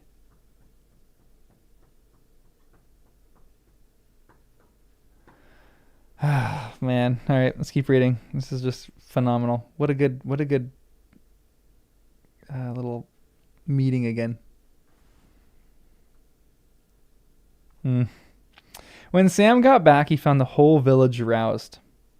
Already, apart from many younger lads, more than 100 sturdy hobbits were assembled with axes, and heavy hammers, and long knives, and stout staves, and a few had hunting bows. More were still coming in from outlying farms. And they've, like, one of my favorite parts of this whole thing, too, is that the hobbits were just ready for it. They were just so ready for this. Like, they hear a blow of a horn. They don't know what's going on, but they hear the blow of a horn and they're like, this is it. This is the moment that we've been waiting for so long. Man.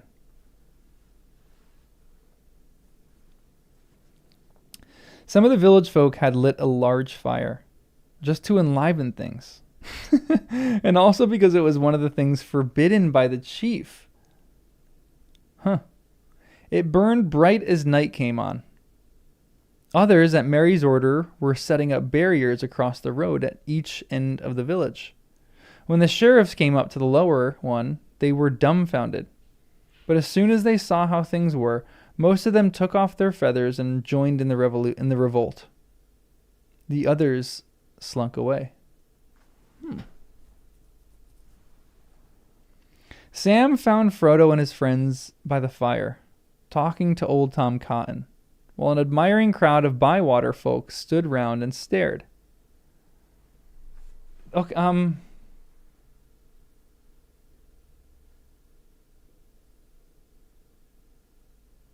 oh. Okay, I just had a little thought. This is a bit sad to me, but also really beautiful.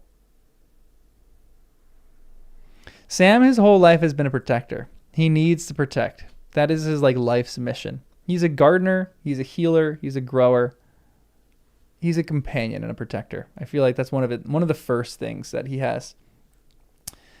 He's been protecting his old gaffer for so long. All of a sudden he's protecting Frodo. That last little bit with him and Rosie seems like the transition of him. Rosie's like, finish the job protecting Frodo. And it's almost like an invitation. Then you can come protect me.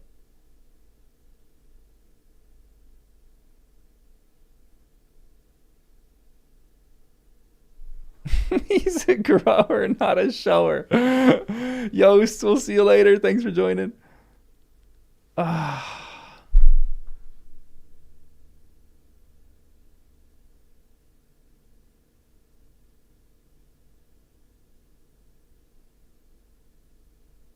After this chapter, you need to go back and reread the end of the Mount Doom chapter when Sauron is destroyed. Interesting. He attack, he carry Frodo on back. But his job, I don't think his job, I think he has to finish the job. He's like almost at the finish line. He is at the finish line. Like they're like, this is like an ultra marathon and they're like at the track. They just have to run one lap at the track and then they're done. But he has to finish that lap. Man.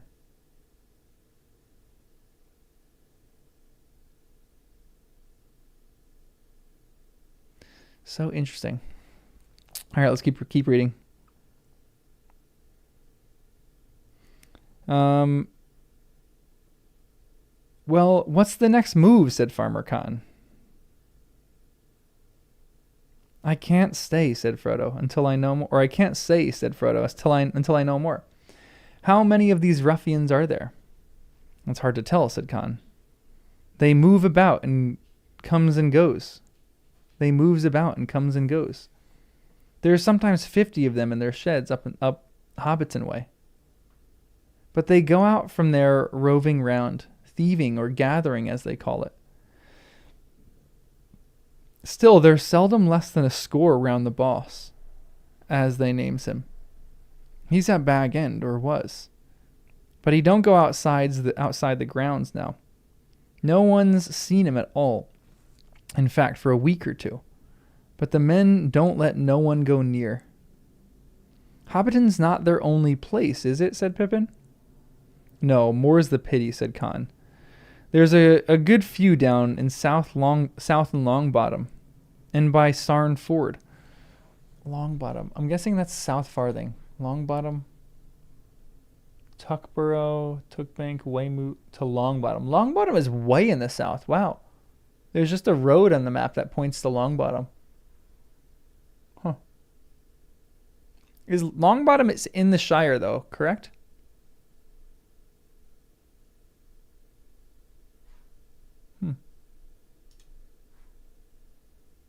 Also, everyone liked to stream. I forgot to say. I totally forgot to say like to stream. Longbottom leaf is famous. Is there actually a Longbottom leaf that you can smoke? Like, did anybody make a? There has to be. Someone definitely made a Longbottom leaf, tobacco leaf, smoke a little tobacco.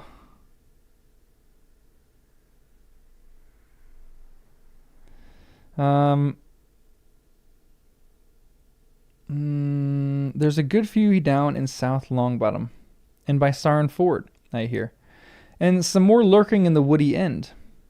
And they've sheds at Waymeet, and there's the lockholes, as they call them.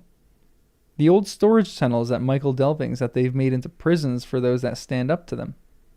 Still, I reckon there's not above 300 of them in the Shire all told, and maybe less. We can master them if we stick together. What a good line. We can master them if we stick together. Have they got any weapons? Asked Mary. Whips, knives, and clubs. Enough for their dirty work.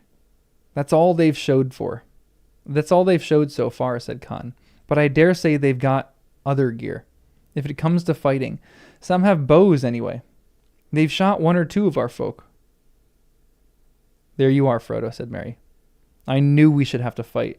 Well, they started the killing. Not exactly, said Khan. Leastways, not the shooting. Tooks started that. Let's go! The Tooks always out here trying to stir stuff up. The Tooks are great. The Tooks are the people that are like, we're not bowing down. That's great. Man.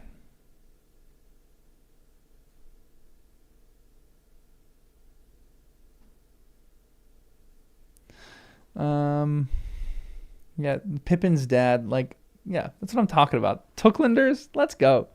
Give me some good Tooks here. Where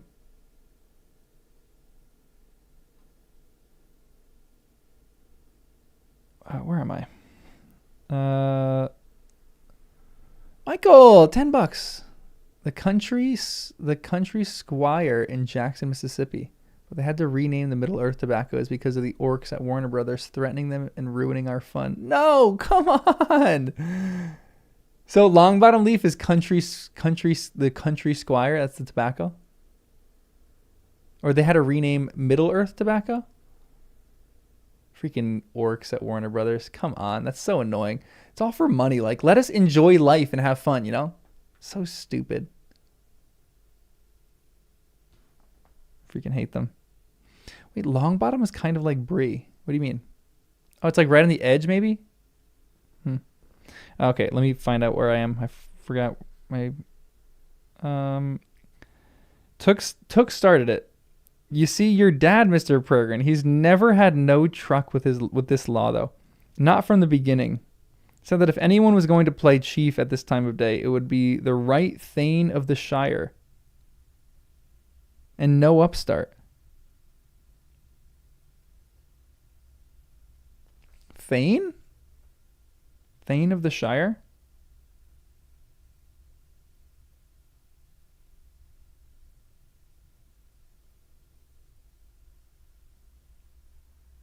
Ruler. So a Thane is a ruler in Hobbiton, right? The Thane of the Shire is like the... Isn't that him? Aren't the Tooks like the princes? Aren't they like the people in charge?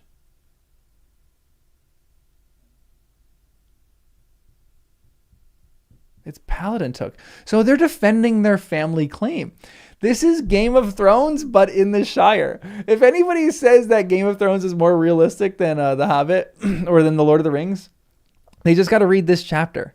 This is crazy because this is like all about struggles for power. And I did read the preface to this, but it's just so long ago.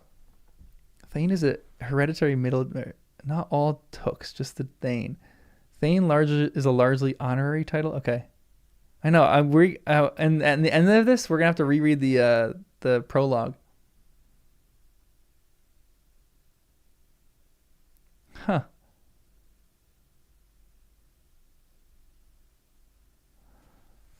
The mayor is the true leader. Okay. So is there a difference between the mayor and the Thane? Is there a difference between those two? Does the mayor is the Thane like the war hero or the war ruler or something? Or like nobles? The mayor is elected? Okay. Mayor is elected. Who is the mayor? Do we know who the mayor is right now? I mean, obviously it's Lotto, but not really. Who was the mayor?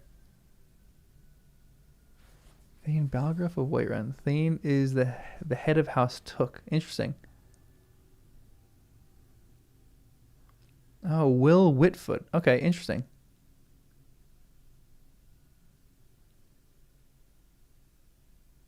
Oh, it did just mention he was mayor. Okay, yeah. Sorry, there's a lot of this Hobbit politics goes over my head because we haven't been in Hobbiton for a long time. I got to acquaint myself with Hobbit politics so I can, when I go there, I can know all about the mayor and who the Thane is and everything. That is such a Game of Thrones line too, though. He says, if anyone was going to play the chief at this time of day, it would be the right Thane of the Shire and no upstart. That's a great line. And when Lotho sent his men, they got no change out of him. Tooks are lucky. They got those deep holes in the green hills. The great smiles and all. The great smiles and all. And the ruffians can't come at them. They won't let the ruffians come on their land. If they do, Tooks hunt them. Tooks shot 3 for prowling and robbing. After that, the ruffians turn nastier, and they keep a pretty close watch on Tookland. No one gets in or out of it now. Dang! Love the Tooks. This is making me so pumped for the Tooks. So, Tookland is... I see Took Burrow. Took Bank. But where's Tookland? Tookland. Is that kind of where like the hills are? Oh, sorry, I gotta show you guys this map. Tookborough is Tookland. Okay. So like this is all like Tookland right here, I'm guessing, because we have Tookborough, Tookbank.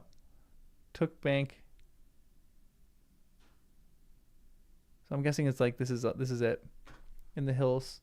I like it. They're out hunting these men. I kind of love this. This is great. Tooks are so great. I need to write an essay on the greatness of tooks. I feel like I barely know about them, but I still kind of love them.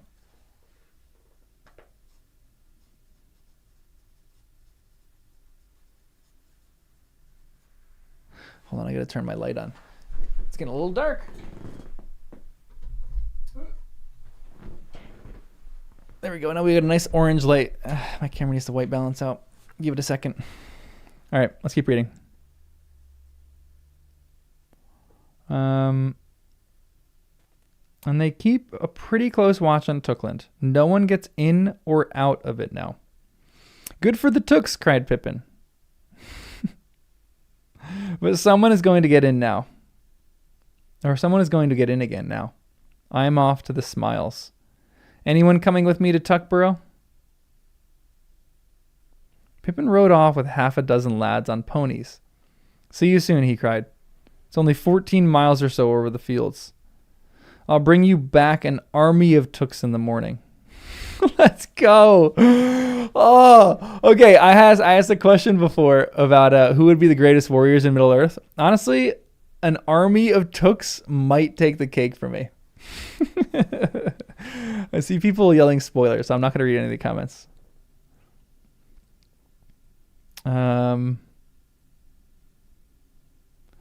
Mary blew a horn call after them as they rode off into the gathering night. The people cheered. All the same, said Frodo, to all those who stood near, a wish for no killing, not even of the ruffians, unless it must be done, to prevent them from hurting hobbits. All right, said Mary. But we shall be having a visit from the Hobbiton gang any time now, I think. They won't come just to talk things over. We'll try to deal with them neatly, but we must be very prepared for the worst. Now I've got a plan. Very good, said Frodo. You make the arrangements. Just then, Mary is really the hero of this chapter. Mary is just so excellent. Just then, some hobbits who had been sent out toward Hobbiton came running in. They're coming, they said. A score or more, but 2 have gone off west across country. Did they go off west just because they abandoned? Why did 2 go off west? Are they calling reinforcements? To Waymeet, that'll be, said Khan, to fetch more of the gang. Well, it's 15 miles each way. We needn't trouble about them just yet. Mary hurried off to give orders. Farmer Cotton cleared the streets, sending everyone indoors except the older hobbits who had weapons of some sort. They had not long to wait. Soon they could hear loud voices, and then the trampling of heavy feet. Presently a whole squad of ruffians came down the road. They saw the barrier and laughed. They did not imagine that there was anything in this little land that would stand up to 20 of their kind together. Pride is their fall. The hobbits opened the barrier and stood aside. Thank you, the men jeered. Now run home to bed before you're whipped. Then they marched along the street shouting, Put those lights out. Get indoors and stay there, or we'll take 50 of you to the lockholes for a year. Get in. The boss is losing his temper. It's interesting how they're using like the boss here as just like a front for just what they want to do. No one paid any heed to their orders, but as the ruffians paused, they closed in quietly behind and followed them. When the men reached the fire, there was Farmer Cotton standing all alone, warming his hands. This Farmer Cotton's great.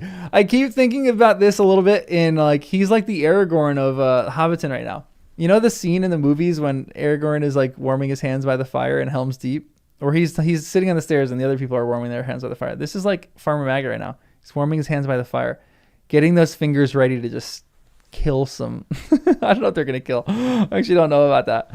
I wonder if they are gonna kill people or to just drive them out of the country. Who are you and what do you think you're doing? Said the ruffian leader. Farmer Cotton looked at him slowly. I was just going to ask you that, he said. This isn't your country, and you're not wanted. Well, you're wanted anyhow, said the leader. We want you. Take him, lads. Lock holes for him, and give him something to keep him quiet. The men took one step forward and stopped short. There arose a roar of voices all around them, and suddenly they were aware that Farmer Cotton was not at all alone. They were surrounded. In the dark on the edge of the firelight stood a ring of hobbits that had crept up out of the shadows. There was nearly 200 of them, all holding some weapon. Merry stepped forward. We have met before, he said to the leader. And I warned you not to come back here. I warn you again. You are standing in the light and you are covered by archers. If you lay a finger on this farmer or on anyone else, you will be shot at once. Lay down any weapons that you have. Merry. Oh my gosh. Merry legitimately is just the hero of this chapter. This is so great. The leader looked round. He was trapped, but he was not scared. Not now with a score of his fellows to back him. He knew too little of hobbits to understand his peril. Foolishly, he decided to fight. It would be easy to break out. Adam, lads, he cried. They're stupid if they think it'll be easy to break out. Adam, lads, he cried. Let him have it. With a long knife in his hand and a club in the other, he made a rush at the ring, trying to burst out backwards toward Hobbiton. He aimed a savage blow at Merry, who stood in his way. He fell dead with 4 arrows on him. Now, this is a weird thing. I wonder if this was something that Tolkien thought twice about putting in. He made a rush at the ring. Like, obviously that's the ring of the hobbits there. But did he mean like a double meaning here where this guy, he wants something that he can't really have? You know what I mean? Narnia Queen, thanks for the $4.99. Thanks for the $5. I think Merry and Pippin would have been able to stand up against the ruffians if they were sent back to the Shire by Elrond. I think Merry and Pippin wouldn't have been able to stand up to the ruffians if they were sent back to the Shire by Elrond. Honestly, that's a great point because they've grown on their journey so much. I love that. Yeah, I'm probably overthinking that, but I feel like that was just, you guys get good thoughts and random bad thoughts from me all the time. Too allegorical, yeah, for sure. But just that word, I'm curious if he was like, I shouldn't use the word ring here. I should use the word circle or something. Like, why did he use the word ring and not circle? We have fun thoughts here. They're not all together. They're not all perfectly aligned, but I'll still give my thoughts. Yeah, let's keep reading. With a long knife in his left hand, I read the paragraph. There was enough for the others. That was enough for the others. They gave in. Wait, hold on. He aimed a savage blow at Merry, who stood in his way. He fell dead with 4 arrows in him. Oh my gosh. That was enough for the others. They gave in. I think we're good.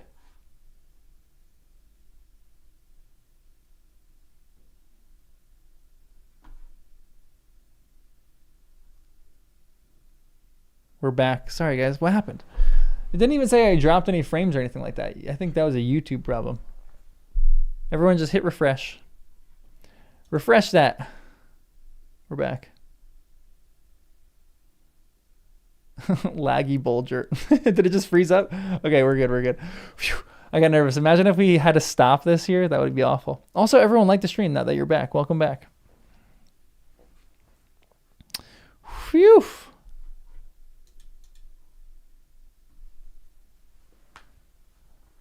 All right, here we go. Let's keep going. Where are we? I'm surprised that they buried him. So they buried the leader. So we just got to bury it. They shot this guy. They buried him. Seems almost too easy after all, don't it? Said Cotton. I said we could master them. But we need a call. You came back in the nick of time, Mr. Murray. There's more to be done still, said Mary. If you're right in your reckoning, we haven't dealt with a tithe of them yet. But it's dark now. I think the next stroke must wait until morning. Then we must call on the chief. Why not now, said Sam. It's not much more than 6 o'clock. And I want to see my gaffer. Do you know what's come of him, Mr. Cotton? He's not too well, and not too bad. Whew, okay, whew, said Sam. Or Sam, said the farmer. They dug up Bagshot Row. And that was a sad blow to him. He's in one of them new houses that the chief's men used to build while they still did any work other than burning and thieving. Not above a mile from the end of Bywater, but he comes around to me when he gets the chance. And I see he's better fed than some of the poor bodies. All against the rules, of course. I'd have had him with me, but that wasn't allowed. Thank ye, indeed, Mr. Cotton. And I'll never forget it, said Sam. But I want to see him. That boss and that Sharky, as they spoke of, they might do a mischief up there before the morning. All right, Sam, said Cotton. Choose a ladder, too, and go fetch him to my house. You'll not have need to go near the old hobbit village over water. My jolly here will show you. Sam went off. Mary arranged for lookouts around the village and guards at the barriers during the night. Then he and Frodo went off with Farmer Cotton. They sat with the family in the warm kitchen, and the Cottons asked a few polite questions about their travels, but hardly listened to the answers. They were more concerned with events in the Shire. It all began with Pimple, as we call him, said Farmer Cotton. And it began as soon as you'd gone off, Mr. Frodo. He'd funny ideas, had Pimple. Seems he wanted to own everything himself, and then order other folk about. It soon came out that he already did own a sight more than was good for him. Interesting. Okay. It's just greedy. And he was always grabbing more. Though where he got the money was a mystery. Mills and malt houses, and inns and farms and leaf plantations. He'd already bought Sandyman's mill before he came to Bag Inn, seemingly. Who is this? Weird. Yeah, hobbits use money. Interesting. Who is this little pimple dude? Who's this little pimply? Lotho Pimple. Pimple is Lotho. Okay. Because they said Lotho Pimple, but I wasn't sure if that was like another person that was just named Pimple.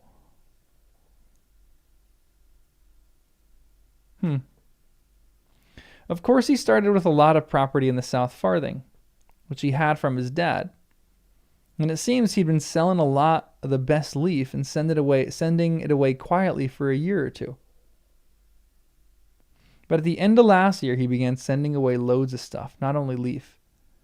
Things began to get short and winter coming on. And winter coming on too. Folk got angry, but he had his answer. Excuse me. A lot of men, ruffians mostly, came with great wagons, some to carry off the goods south away, and others to stay.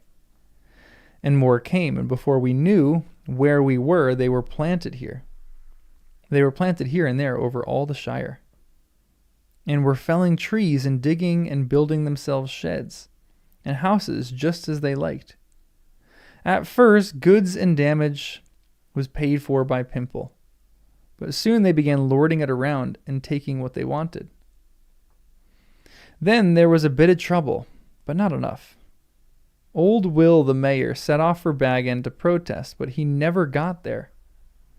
Ruffians laid hands on him and took the lock and took and locked him up in a hole in Michael Delving. And there he is now. And after that, it would be soon after New Year there wasn't any more mayor. And Pimple called himself Chief Sheriff, or just Chief, and did as he liked. And if anyone got uppish, as they called it, they followed Will. So things went from bad to worse. There wasn't no smoke left, save for the men. And the chief didn't hold with beer, save for his men, and closed all the inns. And everything except rules got shorter and shorter unless one could hide a bit of one's own when the ruffians went around gathering stuff up for fair distribution. So this is authoritarian communism, which meant they got it and we didn't, except for the leavings, which you could have at the sheriff houses if you could stomach them. All very bad, but since Sharky came, it's been plain ruination. "Who is this Sharky?" said Mary. "I heard one of the ruffians speaking of him." "The biggest ruffian of the lot," seemingly answered Cotton. "It was about last harvest, when end of September maybe, when we first heard of him. We've never seen him, but he's up at Bag End, and he's the real chief now, I guess. This has to be Saruman." Mickle Delving, sorry. This has to be Saruman. I'm 98% sure it's Saruman.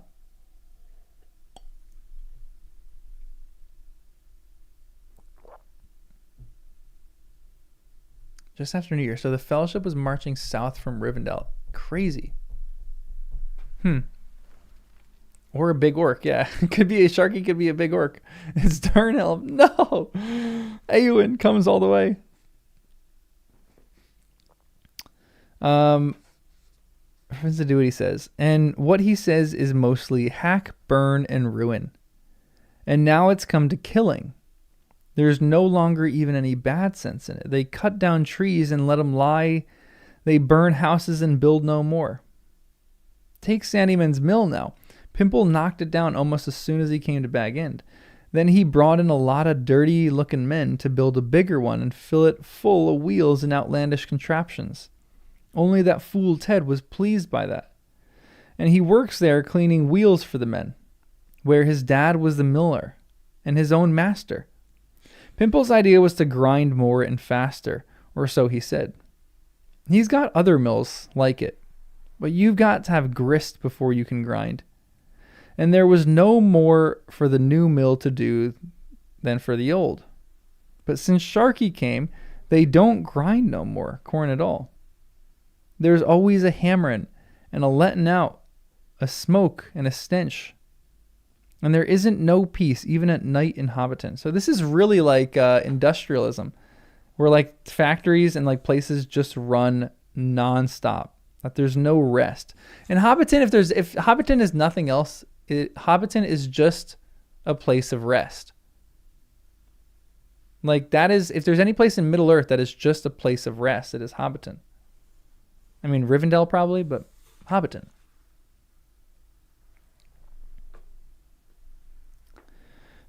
And they pouring out filth of purpose.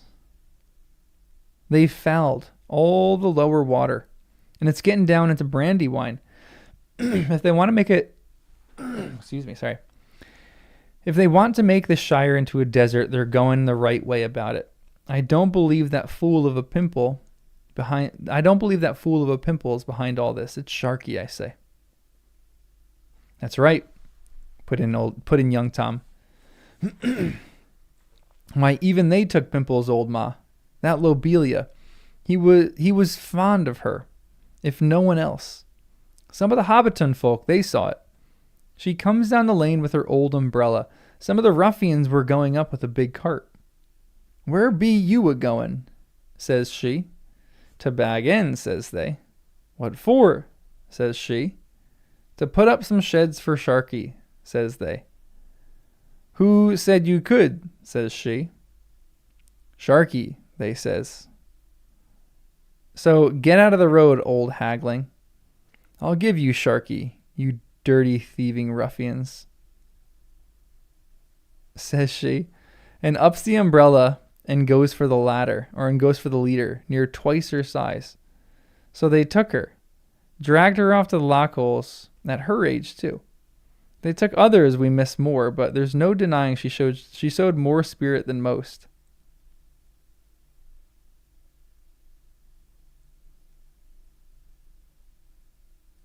Wait. Hold the phone.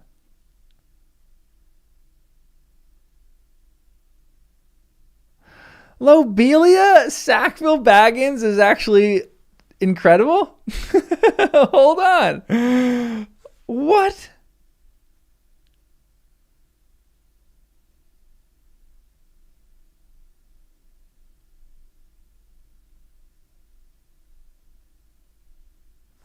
That's so cool.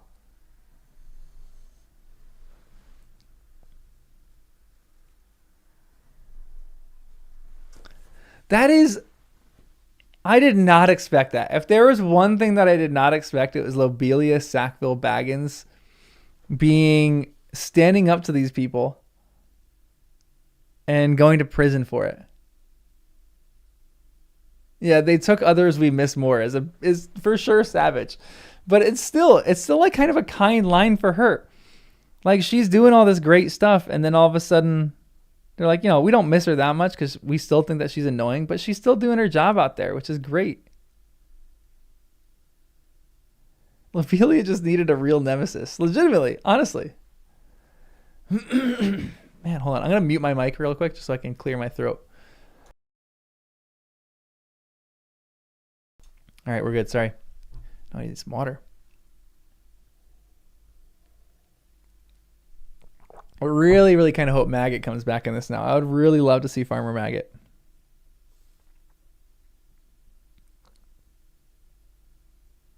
That is crazy Lobelia did this. I love that. And he was fond of her, if no one else was. Some of the Hobbiton folk, they saw it. She comes down the lane with her old umbrella. Wait. Didn't Bilbo gift her an umbrella? What did Bilbo gift her? No, the silver spoons. Who did Bilbo gift an umbrella to? Didn't Bilbo gift an umbrella to someone? Why do I have it in my mind? Why do I still have it in my mind that he gifted an umbrella to someone?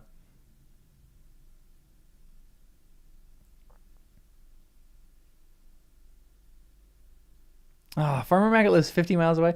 Well, my headcanon is that those dogs that were mentioned he sent those dogs on ahead because he couldn't make it. She hid her stuff in the umbrella. That's what it was. Thank you, Dennis. That is so funny. And so she's coming back with this umbrella. I love it.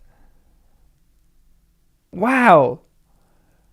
Who would have thought that you'd get a redemption arc for Lobelia Sackville Baggins?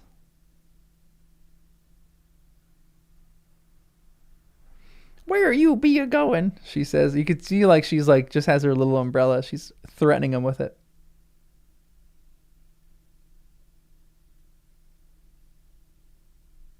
I'll give you Sharky, you dirty thieving ruffians, says she, and ups with her umbrella and goes for the leader. You're twice her size. So they took her, dragged her off to the lockholes at her age too. They took others we miss more, but there's no denying she showed more spirit than most. Into the middle of this came Sam, bursting in with his gaffer. Old Gamgee did not look much older, but he was a little deafer. Good evening, Mr. Baggins, he said. Glad indeed I am to see you safe back. But I've a bone to pick with you, in a manner of speaking, if I may make so bold. You didn't never ought to have a sold bag end, as I always said. That's what started all the mischief. And while you've been trespassing, and while you've been trappasing in foreign parts, chasing black men up mountains from what my Sam says, though for what he don't make clear, they've been and dug up Bagshot Row and ruined my taters. Ignorance. Yeah, it might be valid. Maybe not a redemption arc. But at the same point, Tolkien doesn't really leave like any stone unturned. He really wants to give everyone some kind of like closure. It's kind of cool that she did that. I kind of love that.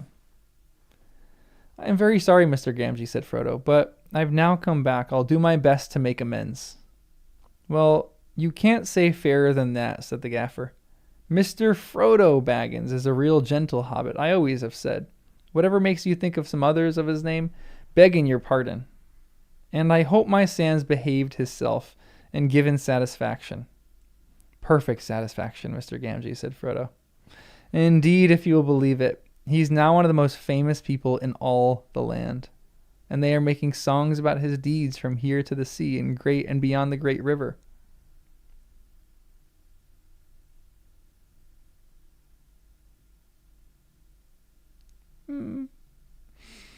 Sam blushed, but he looked gratefully at Frodo. For Rosie's eyes were shining, and she was smiling at him. So cute. It takes a lot of believing, said the gaffer, though I can see he's been mixing it in strange company. What's come of his waistcoat? I don't hold with wearing ironmongery, whether it wears well or no. A waistcoat? Waistcoat? Okay, interesting. So what's come of his okay, interesting. I love it. Sam blushed, but he looked gratefully at Frodo, for Rosie's eyes were shining, and she was smiling at him. So cute. Farmer Cotton's household and all his guests were up early next morning. Nothing had been heard in the night, but more trouble would certainly come before the day was old. Seems as if none of ruffians were left up at Bag End, said Cotton. But the gang from Waymeet will be along at any time now. After breakfast, a messenger from the Tookland rode in. He was in high spirits. The Thane has raised all our country, he said, and the news is going like fire all ways. The ruffians that were watching our lands have fled off south, those that escaped alive. The Thane has gone after them, to hold off the big gang down that way. But he sent Mr. Peregrine back with all the other folk he can spare.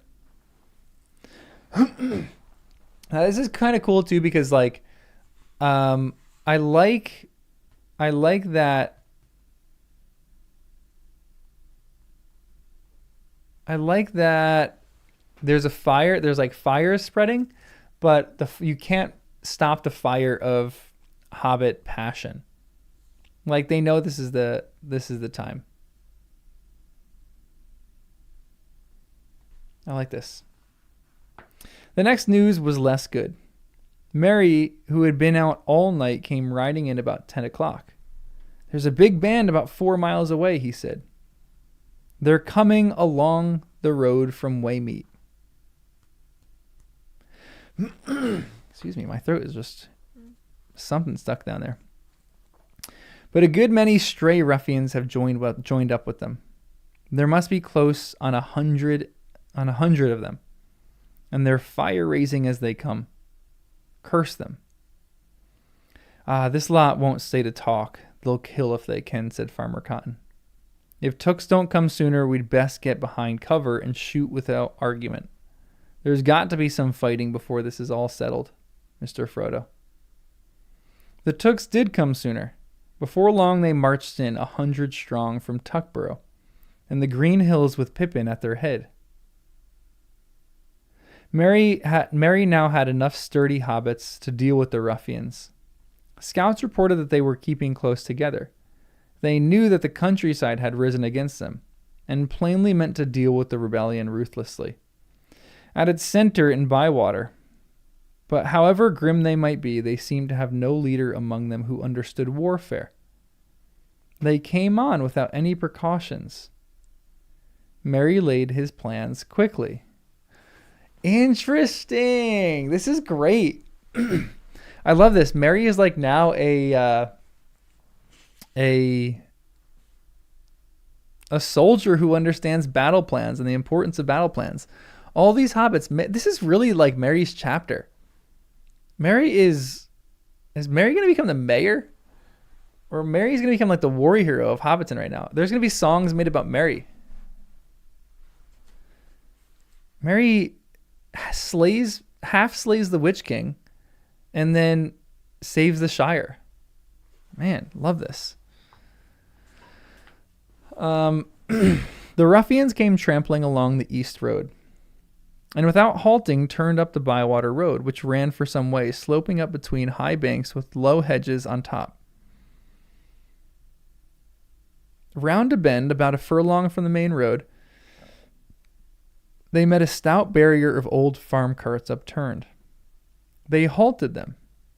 At the same moment, they became aware that the hedges on both sides, just above their heads, were all lined with hobbits. Behind them, other hobbits now pushed out some more wagons that had been hidden in a field, and so blocked the way back. A voice spoke to them from above. "Well, you have walked into a trap," said Merry. It's brilliant. "Your fellows from Hobbiton did the same, and one is dead and the rest are prisoners. Lay down your weapons and go back 20 paces and sit down. Any who try to break out will be shot." But the ruffians could not be cowed so easily. A few of them obeyed, but they were immediately set on by their fellows. A score or more broke back and charged the wagons. 6 were shot, but the remainder burst out, killing 2 hobbits.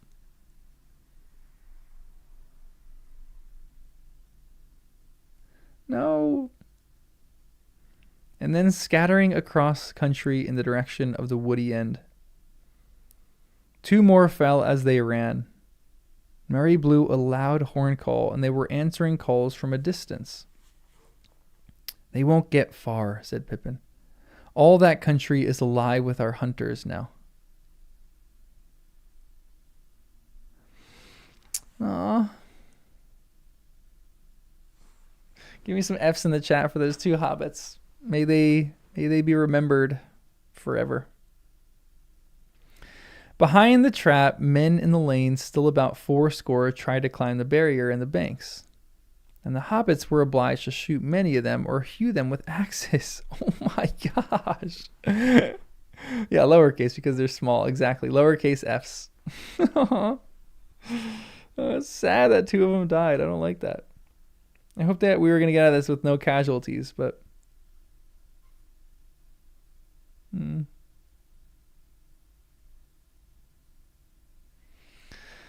But many of the strongest and most desperate got out of the west side and attacked their enemies fiercely, being now more bent on killing than escaping. Several hobbits fell, and the rest were wavering. When Merry and Pippin, who were on the east side, came across and charged the ruffians, Merry himself slew the leader. Merry is just crushing it this chapter.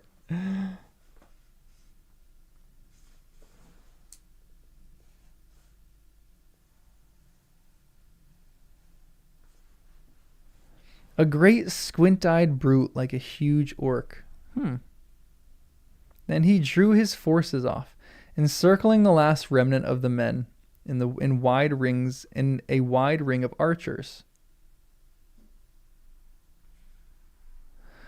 One of my questions is Frodo sitting in like a house right now watching all this happen? What is Frodo doing?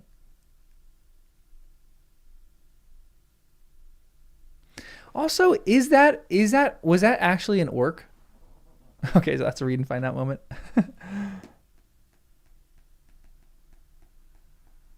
That felt orcish to me.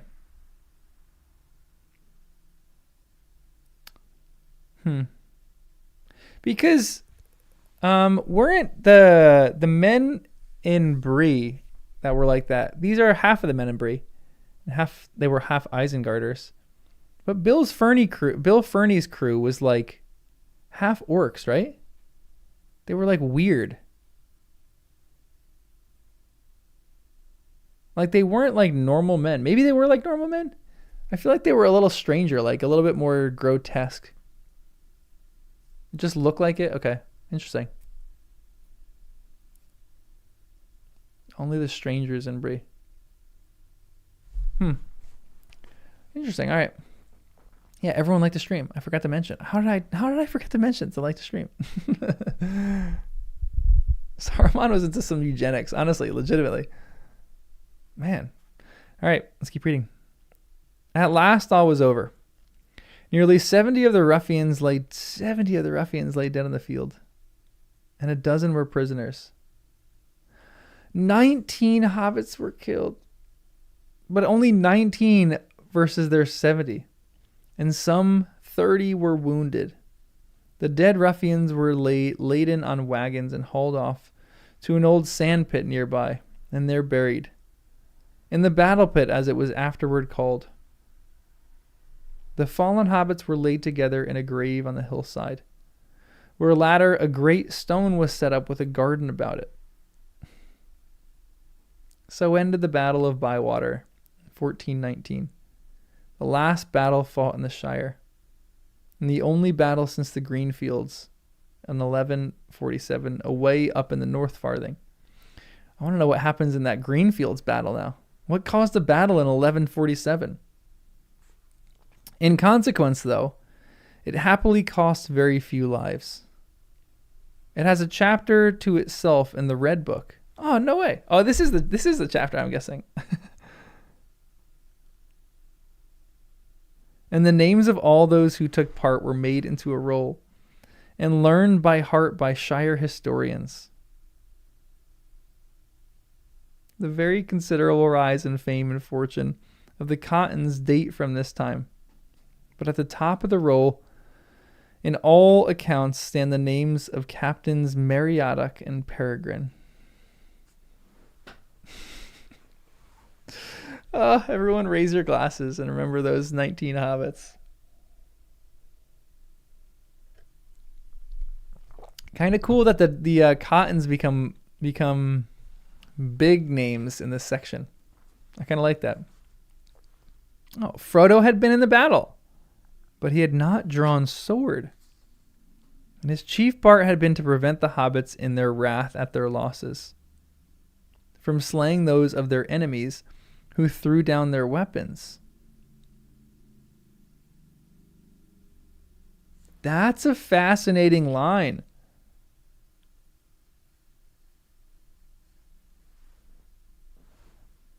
Good for Frodo in that. When the fighting was over and the later labors were ordered, Merry, Pippin, and Sam joined him, and they rode back with the Cottons. They ate a late midday meal, and then Frodo said with a sigh, "Well, I suppose it is time that we now dealt with the chief." "Yes, indeed, the sooner the better," said Merry. "And don't be too gentle. He's responsible for bringing in these ruffians, and for all the evil they have done."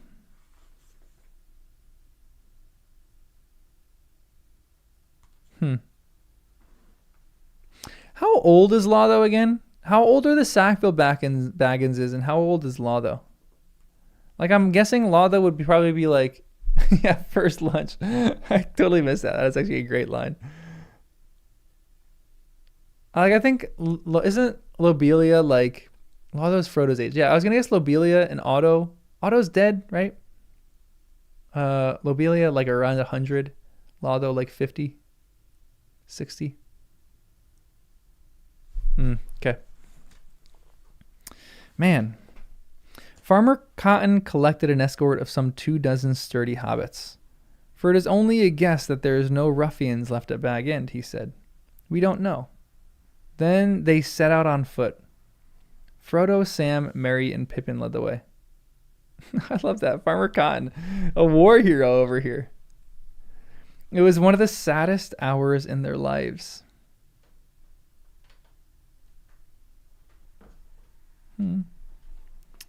The great chimney rose up before them, and as they drew near the old village across the water, through rows of new mean houses along each side of the road, they saw the new mill in all its frowning and dirty ugliness.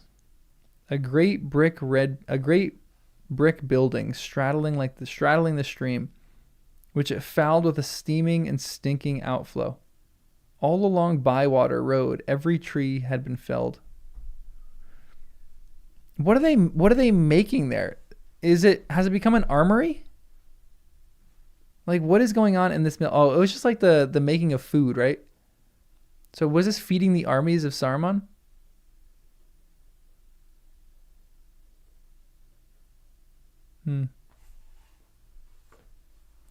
Maybe weapons? Yeah, mills are grain grinders, yeah. Yeah, because it said they were grinding grain. So I'm guessing they're potentially making... They're just providing food for the armies?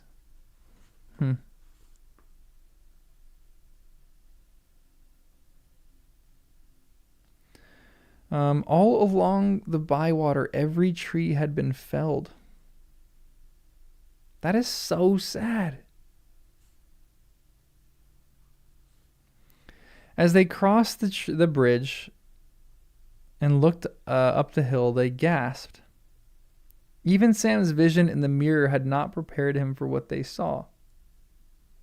The old Grangie on the west side had been knocked down. The old Grangie? And its place taken by rows of tarred sheds. All the chestnuts were gone. The banks and hedgerows were broken. Great wagons were standing in disorder in a field beaten bare of grass. Bagshot Row was yawning sand and gravel quarry. Bag End beyond could not be seen for a clutter of large huts. "They've cut it down," cried Sam. "They've cut down the party tree. No." He pointed to where the tree stood under which Bilbo had made his farewell speech. It was lying lopped and dead in the fields. As if this was the last straw, Sam burst into tears.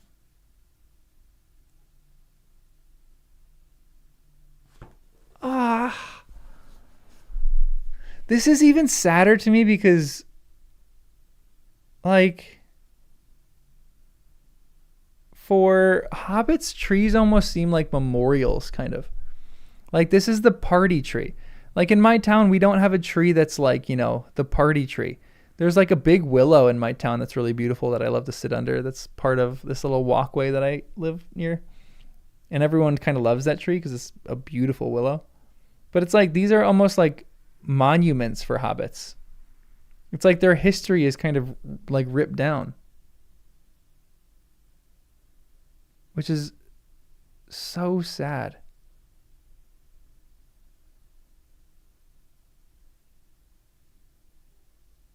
Yeah, like landmarks. That's a better word for it, yeah. Rest in peace to this party tree. There were so many good memories there. That's so sad.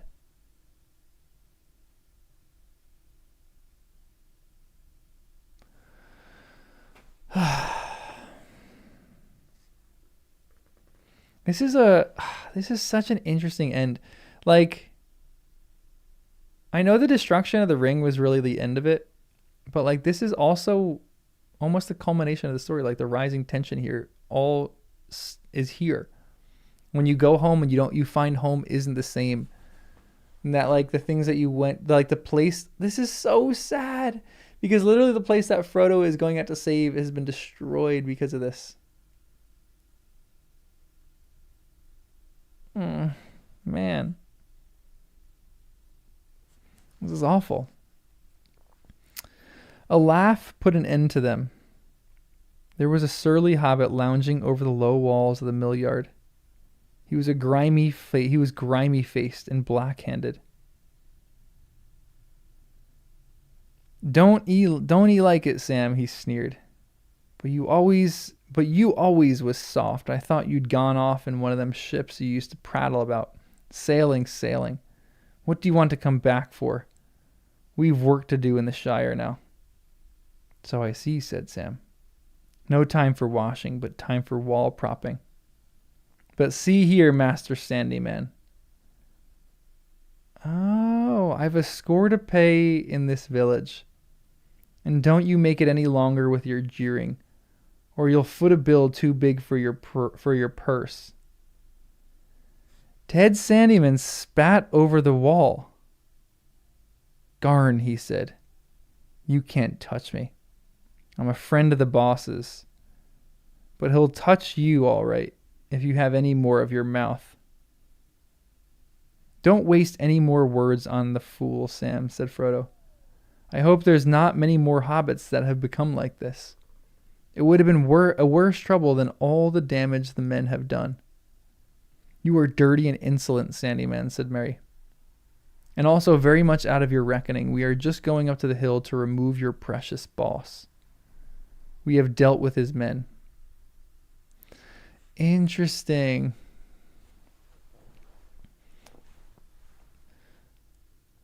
Ted gaped. For at that moment he first caught sight of the escort that, at a sign from Merry, now marched over the bridge. Dashing back into the mill, he ran out with a horn and blew it loudly. Save your breath, laughed Merry. I've a better. And lifting up his horn, he winded it. And its clearing call, or he winded it, sorry. And its clearing call rang over the hills and out of the holes and sheds and shabby houses of Hobbiton. The hobbits answered and came pouring out, and with cheers and loud cries they followed the company up the road to Bag End. At the top of the lane the party halted, and Frodo and his friends went on. And they came at last to the once beloved place. The garden was full of huts and sheds, some so near the old westward windows that they cut off all their light. There were piles of refuse everywhere. The doors were scarred. The bell chain was dangling loose, and the bell would not ring. Knocking brought no answer. At length they pushed, and the door yielded. They went in. The place stank and was full of filth and disorder. It did not appear to have been used for some time. Where is that miserable Lotho hiding? Said Merry. They had searched every room and found no living thing save rats and mice. Shall we turn on the others and search the sheds? This is much worse than Mordor, said Sam. Much worse in a way. It comes home to you, as they say, because it is home. And you remember it before all was ruined. That's so true. So sad. Imagine coming back to your home and seeing it like this. Yes, this is Mordor, said Frodo. Just one of its works. Saruman was doing its work all the time. Even when he thought he was working for himself. And the same with those that Saruman tricked like Lotho. Merry looked round in dismay and disgust. Let's get out, he said. If I had known all the mischief he had caused, I should have stuffed my pouch down Saruman's throat. No doubt, but you did not. And so I am able to welcome you home.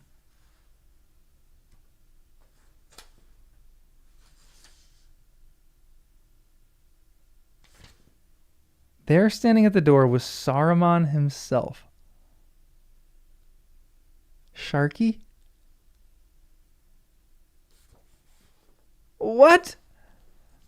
I mean, I knew it was coming, but still, that's crazy. Looking well-fed and well-pleased. His eyes gleamed with malice and amusement. How are they going to defeat him? I know he's like a shell of himself, and he's kind of like haggard and looking terrible.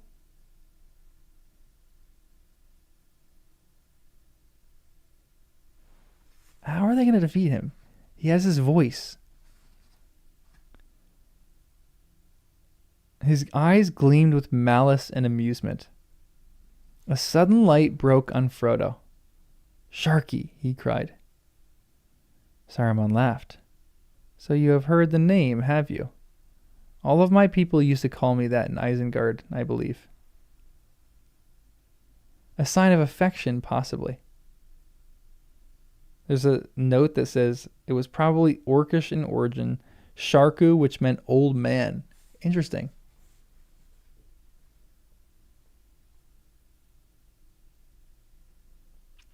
But evidently you did not expect to see me here. Now, one thing that I'm actually kind of curious to see too, I don't think that they're going to kill him.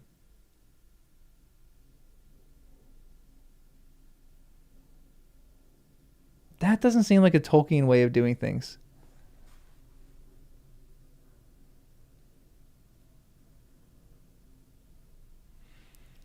But evidently you did not expect to see me here. I did not, said Frodo, but I might have guessed. A little mischief in a way, in a mean way. Gandalf warned me that you were still capable of it. Quite capable, said Saruman, and more than a little. You made me laugh, you hobbit lordlings, riding along with those great people, so secure and so pleased with your little selves. You thought you had done very well out of all of it.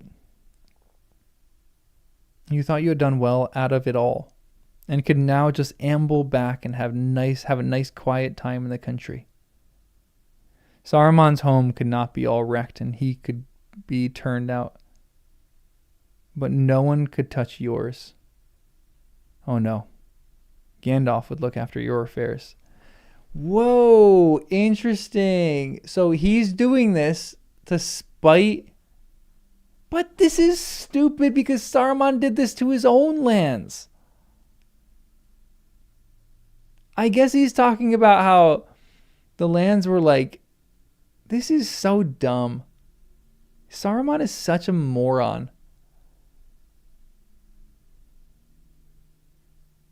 Like, he's just spiteful and angry because he lost. So he's like a little child throwing a temper tantrum. Yeah, they flooded his realm, and so now he demolishes another realm. He feels like a war profiteer, like a warlord. Not a warlord, like a war profiteer. A war dog.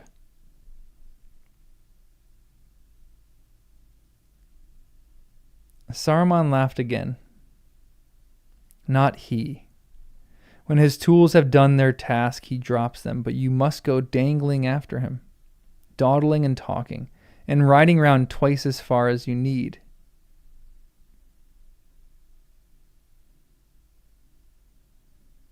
So if they just hurried back to the Shire, they would have stopped this? That hurts. That's a hurtful line. Well, thought I, if they're such fools, I will go ahead of them and teach them a lesson. One ill turn deserves another. It would have been a sharper lesson if only you had given me a little more time and more men. Still, I have already done much that you will find hard to mend or undo in your lives, and it will be pleasant to think of that set against my injuries.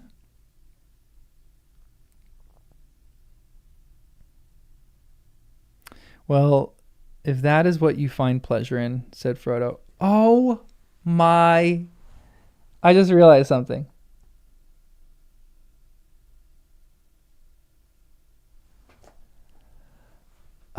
Sam's about to do the most selfless act of all time.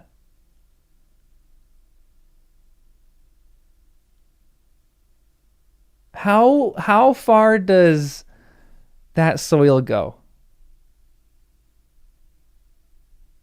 Because if that soil goes far, then all of the Shire is going to be good in a few months. Because what is it, November right now? So you spread that, you live in kind of agony for it sucks. You have to live in a dump for a winter. And then come spring, everything sets and blooms again.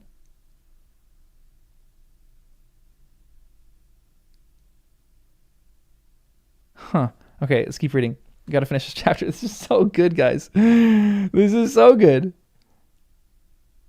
Well, if that is what you find pleasure in, said Frodo, I pity you. It will be a pleasure of memory only, I fear. Go at once and never return. The hobbits of the villages had seen Saruman come out of the huts, and at once they came crowding up to the door of Bag End when they heard Frodo's command. They murmured angrily, "Don't let him go. Kill him. He's a villain and a murderer. Kill him." Saruman looked round at their hostile faces and smiled. "Kill him," he mocked. "Kill him. If you think there are enough of you, my brave hobbits," he drew himself up and stared at them darkly with his black eyes, "but do not think that when I lost all my goods, I lost my power.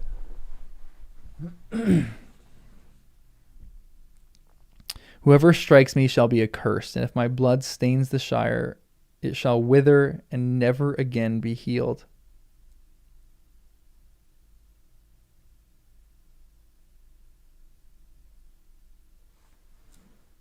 Interesting. Is that true? The hobbits recoiled, but Frodo said, "Do not believe him." Okay. "He has lost all power." Has he? "Save his voice that can still daunt you and deceive you, if you let it." This really is like Frodo becoming Gandalf. Oh, there's a lot of essays in this. There are so many essays in this chapter. I want to reread this chapter like 5 times before I might do another live stream sometime next week to satiate not doing it next Sunday and just rethink about this chapter.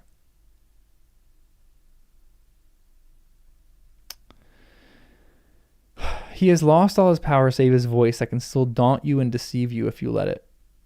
But I will not have him slain. It is useless to meet revenge with revenge. It will heal nothing. Go, Saruman, by the speediest way." That's a good line. That's a really great line. Frodo is the best. Another reason why I think Frodo's one of my favorite hobbits.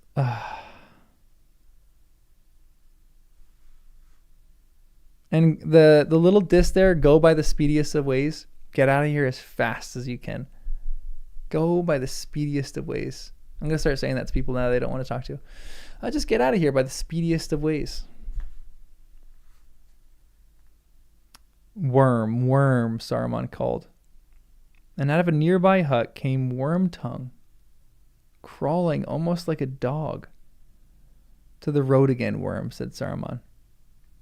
"He's becoming Gollum. These fine fellows and lordlings are turning us adrift again. Come along." Saruman turned to go, and Wormtongue shuffled after him. But even as Saruman passed close to Frodo, a knife flashed in his hand, and he stabbed swiftly.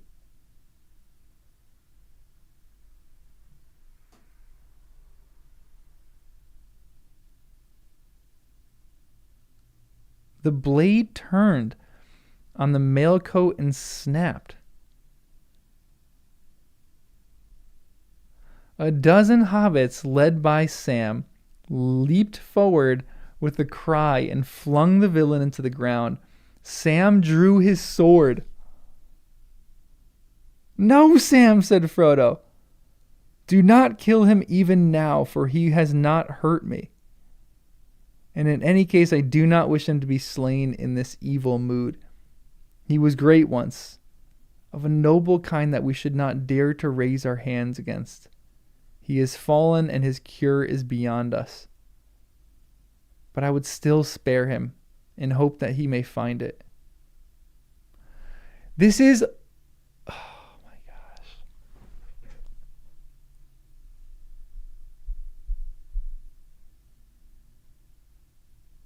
This is like... This is some of the most brilliant J.R. Tolkien stuff that I've ever experienced. Because this is like legitimately when Frodo's becoming Gandalf. I mean, I keep saying this, but you guys have mentioned that earlier. But this is literally the beginning when Frodo is saying it's a pity that Bilbo didn't kill him when they had the chance. And now pity is ruling the story because Frodo has learned pity. And now we have another character who becomes like a Gollum. And Frodo's like, no, he still can be rehabbed. The wisdom of Frodo here. And the terror that the movies did to Frodo is so sad to me.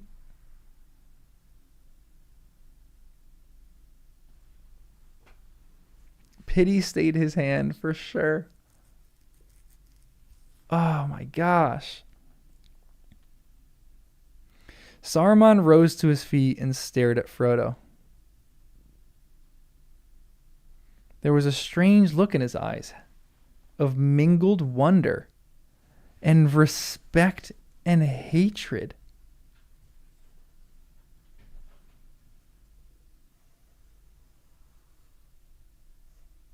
You have grown, halfling, he said. Yes, you have grown very much. You are wise and cruel. You have robbed my revenge of sweetness. And now I must go hence in bitterness, in debt to your mercy. I hate it and you. Will I go? Well, I go and I will trouble you no more. But do not expect me to wish you health and a long life. You will have neither. But that is not my doing. I merely foretell.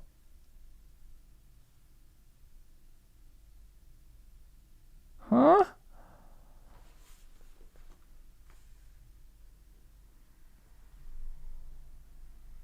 Ah, that hurts. Ooh, Galadriel goes, yeah, I do not foretell, for all foretelling is now in vain. Okay, that gives you a little bit of hope. Proclifo, thank you for the Norwegian 20.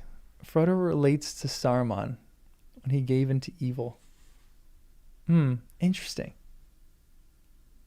Honestly, yeah, that's a really good point. Frodo kind of understands him a little bit.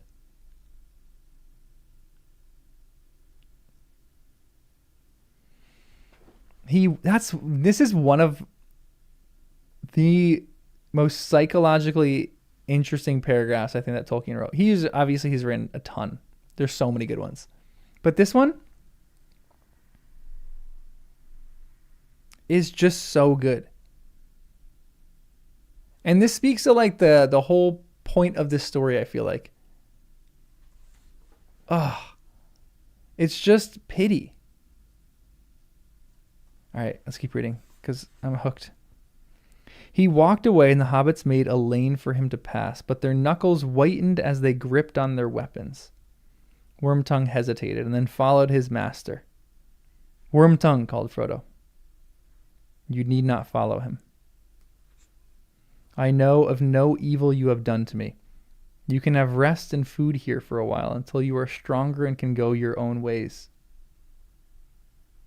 Come on, Wormtongue. I hate you, but please take him up on this.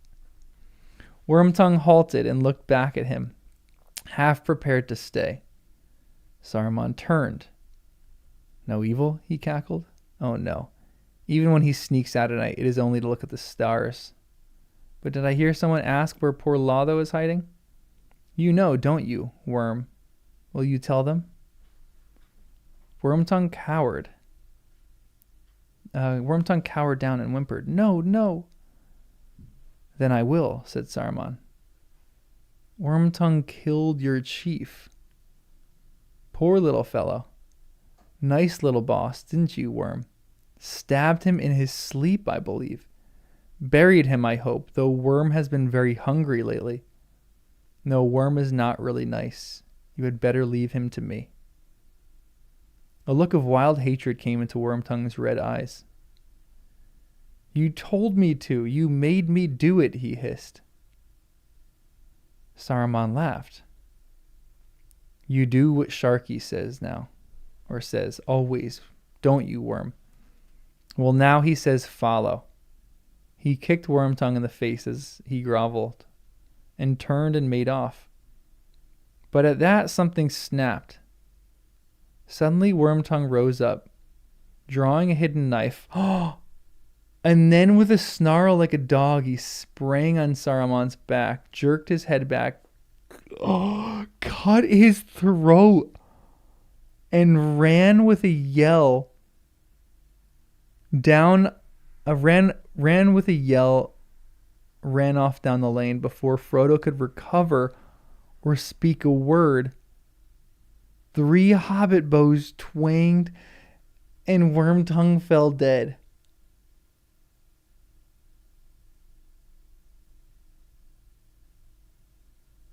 Oh my gosh.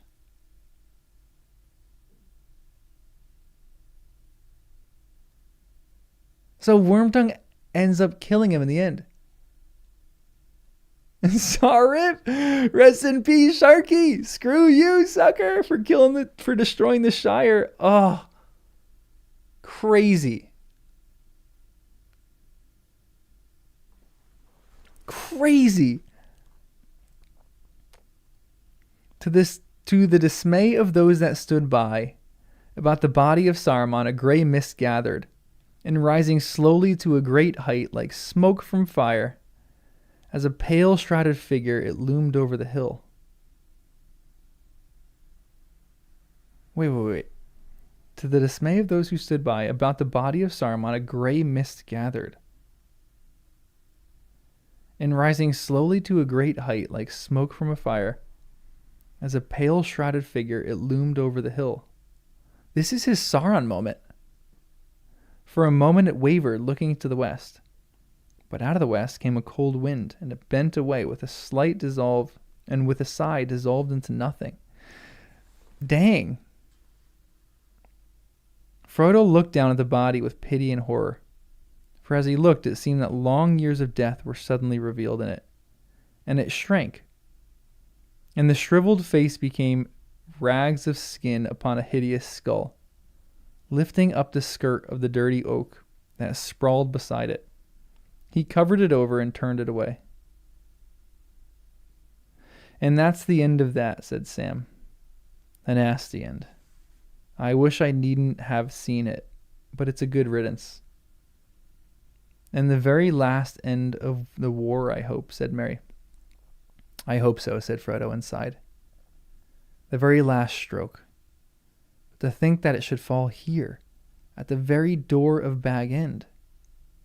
All my hopes and fears at least, I never expected that. Or among all my hopes and fears, at least, I never expected that. I shan't call it the end till we've cleared up the mess, said Sam gloomily. And that'll take a lot of time and work.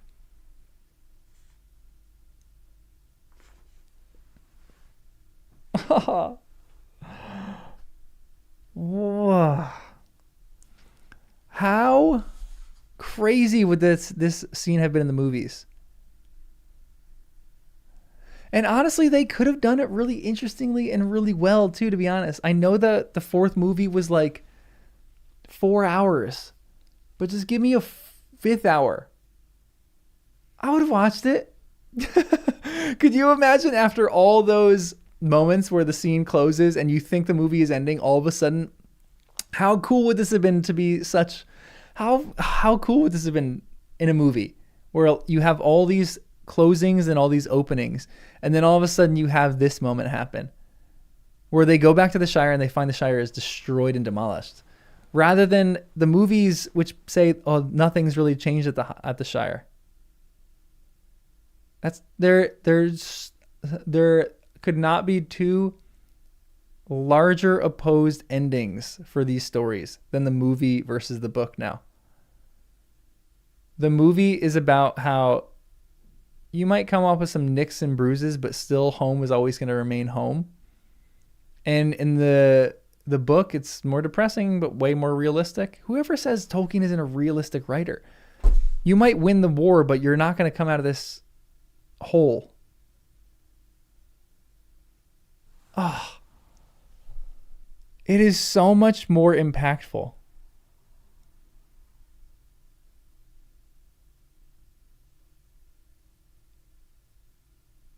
Oh my gosh, this is so extraordinary. I am so blown away by this ending.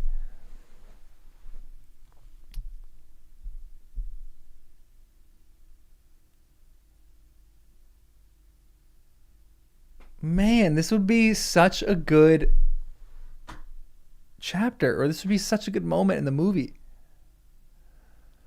Ah, the first deaths in Lord of the Rings was the Shire. Was their Shire. The first deaths in Lord of the Rings was their Shire. The hobbits at the gate. The last death was in the Shire. Oh, that's so true. Michael, thanks for the $4.99. Attila, this chapter makes Saruman 10 times better villain than movie Saruman. Also, Merry's the MVP of the chapter. 100% on Merry. And 100% on Saruman. Saruman's so much more interesting in the books. Like, I wish they portrayed his voice scene even in the movie. Like, you know he has power, but, like, does he really have that much power? He's just like another person in the movie.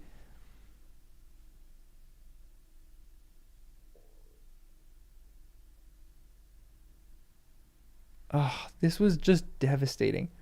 I feel like I have so much to process in this chapter because this is really the one chapter that is not in the books at all.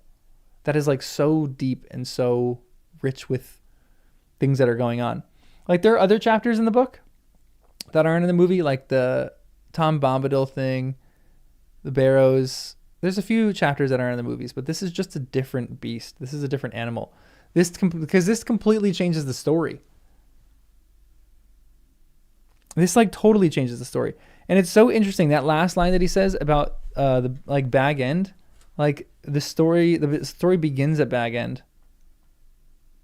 I hope so, said Frodo inside. The very last stroke, but to think that all of this should fall here, the very door of Bag End. Like that's where the story starts, and it's sad, but like that's where it finishes. Oh my gosh, this is so crazy.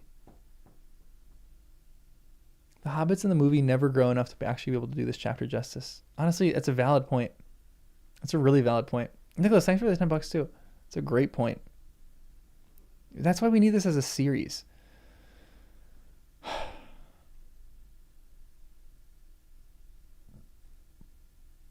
Man. I'm like blown away by this chapter. This chapter is just crazy to me now. And they do a good job of showing their growth, but not enough. Like in the movie, they do grow and you do see that they grow.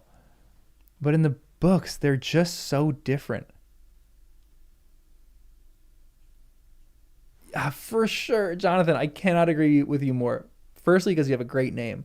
And second of all, because this is their story arc. This is like the ending of the story for them.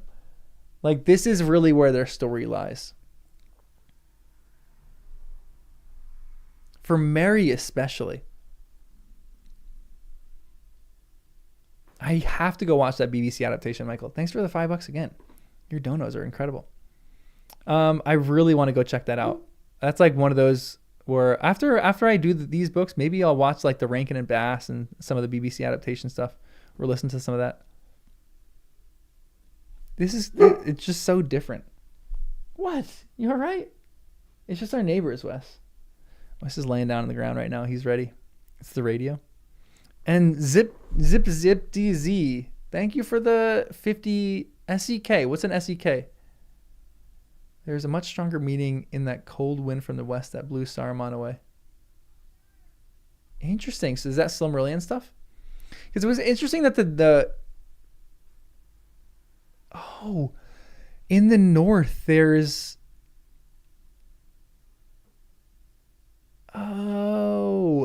so you have in the north Angmar. The influence of Angmar crowding over the Shire now from the wind from the north. And then all of a sudden you have the wind from the west that blows them away. The wind of hope. The wind of the new lands? I don't know. Maybe. You've grown, halfling. Frodo didn't have any of that growing wisdom arc in the movies, for sure. Frodo is the most bastardized character in the movies, I think. I think he changes the most.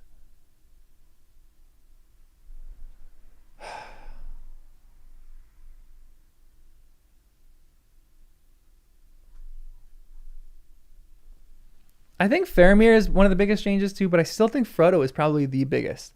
Like I say Gimli a lot because I just love Gimli, but Gimli's almost like a comedic change. Like we are in, like his change is so significant to me, but he's not. He's a major character, but he's like not for like one of the characters who's like Frodo. I think is just the biggest change of a character. He's just so different. All the hobbits are so different. Ignorance, thanks to the €5. The books are better with limitations the movies had. Yeah, fully agree. And you guys are never going to get me off of that. I know some of you guys hate the movies. The movies are still, I think, the 3 greatest movies ever made. I love them. But now I'm just getting so annoyed with them. There's just things in it. You guys are probably all like this, but like I'm gonna become one of those people. Did you guys ever see that there was a Vine or a meme that was going around that was like when you watch, Lord of the Rings with a bunch of other people, and as soon as Aragorn kicks the helmet, all the friends get off the couch and they go, "Okay, at this scene," and they all say the same exact thing. He breaks his toe, yada yada yada. I'm gonna be like that whenever I watch the movies. I'm just gonna be so annoying. I'm just gonna be, hey, didn't happen like this. This is really how it went. And then as soon as you have that scene where the hobbits are riding back into the Shire and they see the Proudfoot lady, I'm going to pause it there and I'm going to have a 4-hour long discussion with anybody who wants to watch this movie with me about what really happened when they went back into the Shire and how that is the real ending and that's the culmination and climax of this story. Who's with me? We need a horn. I need to blow my horn to rally all of our troops with us. I love that your dad did that to you when you were 5. And agreed. I don't think anybody would say that movie Frodo is better. Movie Frodo is just so annoying. But again, I love the movies. I think the movies are the greatest accomplishments of filmmaking in human history. I don't think there's any movies who have done a better thing of filmmaking. I think they're incredible. They tell a story in an incredible way, and they are just so excellent. No one's going to be able to get me off of I think the movies are so great. They are so phenomenal. But a book's a book. And that J.R. Tolkien, he really knew how to write. Oh, that J.R. Tolkien knew how to write. I think movie Frodo is just whiny. That's why I think he's annoying. He's just a bit too whiny and like in the movies, in the books, Frodo shows so much strength in the midst of his suffering. And in the movies, he does that in small pockets, but not nearly enough. Yeah, exactly. 17 Oscars for a reason. You know what? It was interesting, Jay Rambles, because when I was thinking about this, I was like, in my head, I was like, I wonder if, oh no, Queen, thanks for the $5. I was going to say, I wonder if if the movies are going to be true, that he's going to stab him in the back. But it was crazy because he stabbed him and he slit his throat, which is so much different. That's so much more gruesome. It's crazy. It's crazy. It's actually absolutely crazy. So I am just blown away. Yeah, we reached the goal a long time ago. Yeah, you guys in your we're off to scour the Shire. I really need the horn of Rohan. Can anybody find me a good horn of Rohan? Throw it in the Discord. Also, if you need the Discord link, here it is. Let me copy paste it. Anybody wants to join the Discord, you can join the Discord there. Oh no, we got some lag again. Every once in a while, the kilobytes per second. There we go. Now we're back. Buried him, I hope. Though Worm has been very hungry lately. That is a supremely creepy line. That is an incredibly, incredibly creepy line. Ugh. Yeah, agreed. I think what we're doing right now is I think we're comparing the greatest movie ever made to the greatest book ever made. And you cannot compare the two. It's like comparing apples and movies. Like books, I think will always just be better because our imaginations just are so much better than filmmaker. You know? Scathus tooth? Interesting. What is that? Also, there's so much chat. I can't catch up with all this. Sam is the MVP of next chapter. Frodo's great in the next chapter too. I'm excited for the next chapter. I'm kind of sad for the next chapter because it's the last chapter, guys. I'm actually supremely sad for the next chapter because this is going to be the last one. I don't know if I'm going to be able to... That live read might end up being really long because I am probably going to be so chatty that I'm going to just delay finishing this book for 20 hours. It's going to be a 20-hour long live read because every paragraph I'm just going to go, guys, I need to take a break, and I'm going to go and walk around my apartment. It's just so sad that this is ending. I'm going to have to cry off screen. Man. Brutal. Do I have a P.O. box? I used to have a P.O. box. I don't anymore. Maybe I'll get one again. If you want to send anything too, just message me in the Discord and we'll figure out a way. I'm not gonna put my address, but we'll figure out some way. Ah, man. Crazy that there's one more chapter. Guys, thanks for all the donos this stream. You guys are incredible. I know, and that's Dennis, I'm like, that's the part that I'm probably most excited about. I just am so excited to get into the rest of the Legendarium. Like, I feel like I'm dipping my toe in. Like, I might have learned, like, the most important story in Middle-earth right now, like the 3rd age to the 4th age. But I think there's just still so much that's there that I'm just so excited about. Oh, man. And there's still so much to talk about and write about and make essays about. I think people hate on the movie so much because they don't know how to just have a broken heart for what was lost on the cutting room floor. Honestly, yeah. It's a good point. John, thanks for the $5 too. Great name. Yeah, we have the appendices to get through. We have so much to get through, guys. It's going to be so fun. We're on this journey for years. You guys are all stuck with me. If you're subscribers, you're just stuck with me. We get to just chill and enjoy the Legendarium together now. You guys are part of this community. Yeah, I think we're gonna split the appendices into sections. We'll probably do shorter sections. I think I will probably break it up into like whatever sections that it gives us, and they'll just be shorter live reads because I feel like there's gonna be a lot to talk about in the appendices. Ah, man, this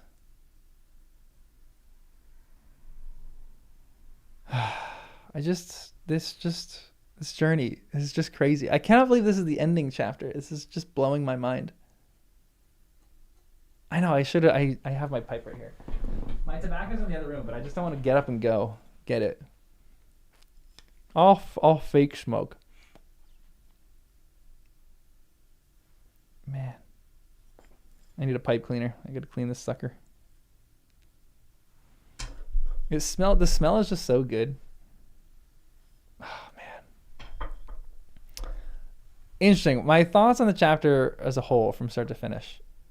Very unexpected. I did not think that this was really going to be the thing that was going to happen.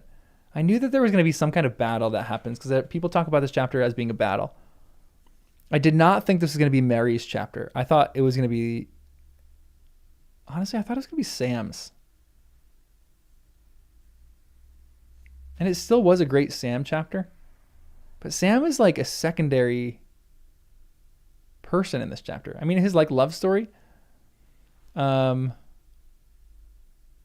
But I just did not expect this like what was going to happen here. Thanks for the readings over the past few months. It's been great to experience these stories in a new way, even after 20 years of reading them. Oh, Andrew, thanks for the thanks for the 10 pounds. I think that's a pound symbol. Favorite chapter. Honestly, Many Partings is one of my favorites. I'm really curious because my read has been strange. It's like, I think it's harder to come up with a favorite chapter when you do a read like I do. Yeah, if you guys have to go, feel free to go. I'm just going to chat for another 10, 15 minutes before I take Wes for a walk because he's just been patiently sitting there. Interesting. They could ban an account for streaming smoking tobacco. That's crazy.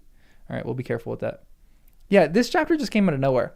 I think A Conspiracy Unmasked is still one of my favorites, and I'm curious when I reread the whole series fast. I don't know. I don't know. I think I'm gonna come up with different favorite chapters. Like, and I'm tempted to do that. I'm tempted to finish the appendices, and then maybe just spend a quick like 2 weeks rereading this book, and just seeing what I think and feel.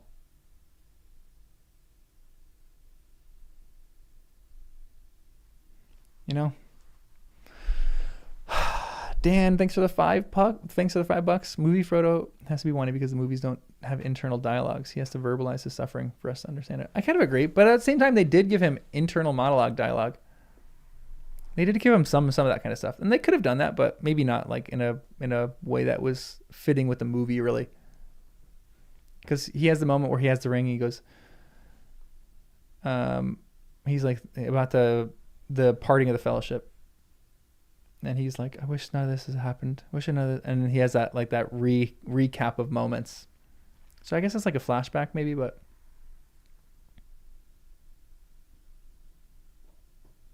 yeah, I was gonna say, Michael, I think there is a pipe smoking. Yeah, thanks for the $5 again. And it's interesting if you guys know Lizzie, who is one of my best friends, and she is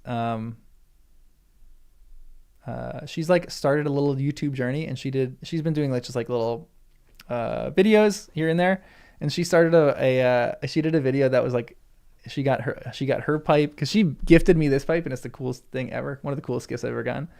And she did a video on her intro into pipe smoking, and it just did really well in the pipe smoking community, and so she's becoming like a pipe smoking YouTuber now. It's really, really the best. I love it so much. It is the best. Yeah, it's interesting if you promote it. I think there's a difference.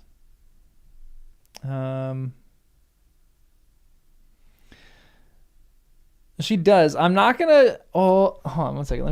Let me text her real quick.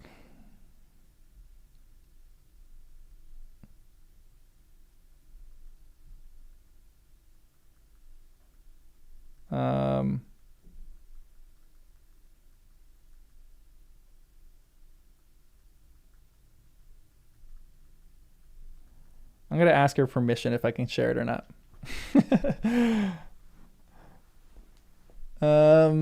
But man, this chapter was just crazy. I'm still like really blown away by this chapter.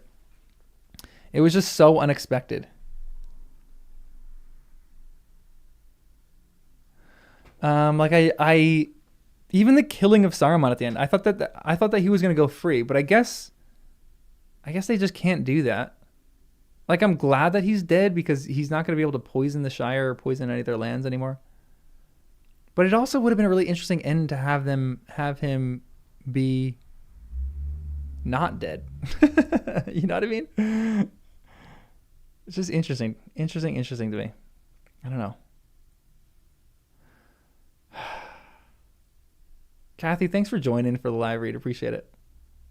You got work tomorrow morning? Yeah. If you got to sign off, sign off. I'm going to stay for another 5 minutes, and then I'm going to take Wes for a walk because he's just been patiently waiting. And and my name is Jon, not John. I am a Jonathan. Jonathan. I like Jonathan a lot more than I like John, but John is just quicker to say. Man. This book is so good. Yeah, Sound Guy, good question. We were talking about that in the beginning of the stream. Plan is the appendices, the Hobbit, the Silmarillion. And then in between, I'm going to sprinkle a lot of other stuff in there. I'm going to do some of the shorter essays that he's done. This is going to be like Tolkien just going to take over.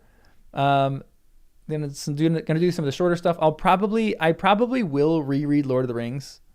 Maybe just on my own and make a few essays about like my reread of it. I'm not sure what I'm going to do with my reread of Lord of the Rings. I just want to reread it just to like reread it fast and just get like a different read of it. Lemmy, it's been a year. I love that. Almost a year. I know it's crazy that it's almost been a year and we're just like almost finishing it now. Just crazy. Oh, Alistair, enjoy the afternoon hike. I love that. Tolkien is hobbit forming. Hmm. It's just like such an excellent book. Ooh, Leaf by Niggle is a good choice. I'm excited for it. I don't know anything about it, so I'm just gonna go in completely blind. It's gonna be great. And his On Fairy stories are gonna read that. I'm excited for that. Excited for everything for Tolkien. I just want to read everything, and I can't wait to do his letters too. I feel like I'm gonna get a lot of new insight into these books and his life based on his letters. So I'm just excited for all of it.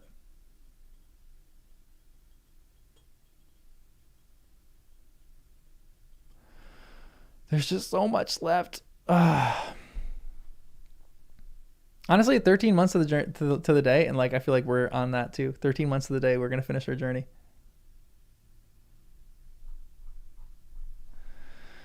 Ah, man, I don't know how many essays. Honestly, this is a strange essay chapter. This chapter, like there's certain essay chapters, like we're in the many partings chapter right now, still with the essays. I still have a few that I'm doing with that chapter. Yeah, Nemo. If you don't know that it's been more than 13 months. We've been on this journey for a long time. The essays on the many partings chapter are just recaps of the chapter. I'll probably do one essay of like a recap on this chapter, but the rest is just going to be like theoretical discussion. I feel like I have so much of just like, I don't want to get into politics all that much in this chapter, but just like his view of industrialism, like the story arcs that you have. It starts at the Shire, it ends at the Shire, how Frodo becomes Gandalf. It's going to be like different essays. And so I don't know, I vary the essays up a lot on the channel for like just different different feels for it, because I know everyone kind of likes different things. Like sometimes it's literary criticism a bit more, sometimes it's just recaps on chapters that blow me away. A lot of times it's just my reactions on things, and sometimes it's just more like, let's talk about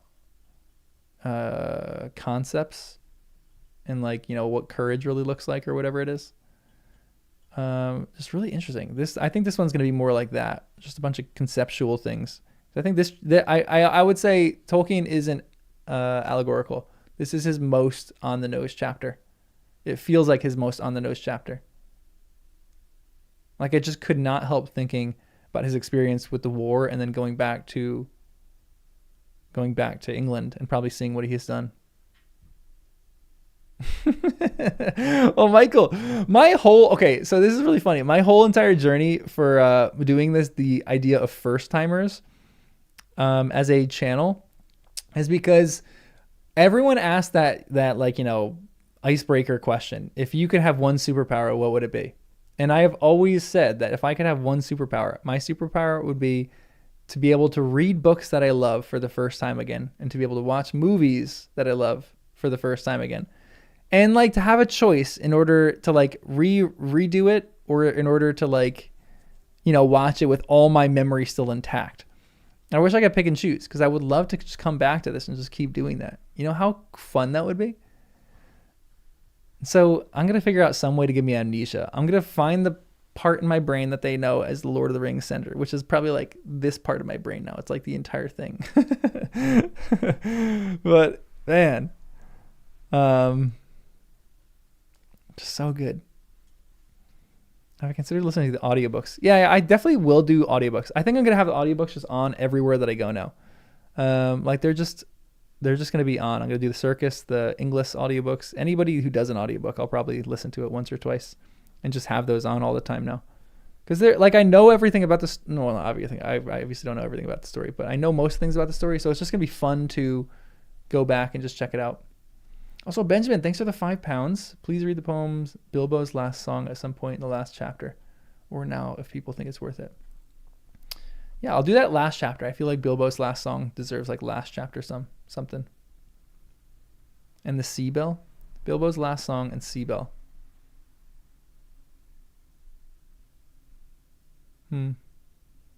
Yeah, Phil Dragish is another one that I've heard is good. Man. There's a lot of good stuff. It's okay. You can use all caps at any time. Guys, it was a pleasure. Yeah, I'll do my first time experience. I don't know if the BBC stuff, if I can't like, I can do a first time listening experience. That's a little harder because I got to figure out how to stay copyright free off of that stuff. Books are a little bit easier for figuring that stuff out. But guys, it was a pleasure. I can't believe this chapter. And I can't believe we only have one left. It blows my mind. So next weekend, unfortunately next Sunday, won't be a stream. We have a lot of stuff to talk about. In 2 weeks, on February 1st, what's going to be the last one? February 1st is the last stream for Lord of the Rings. Well, not really, the last chapter. Well, you got to say the last chapter. We still have lots of Lord of the Rings streams coming. Nemo, how'd you find her? Don't post her yet because she hasn't texted me back yet to say, if she texts me back, I'll post it in the Discord, and you guys can follow her in the Discord. That's so funny that you found her. I wonder how did you find her? Detective skills right there.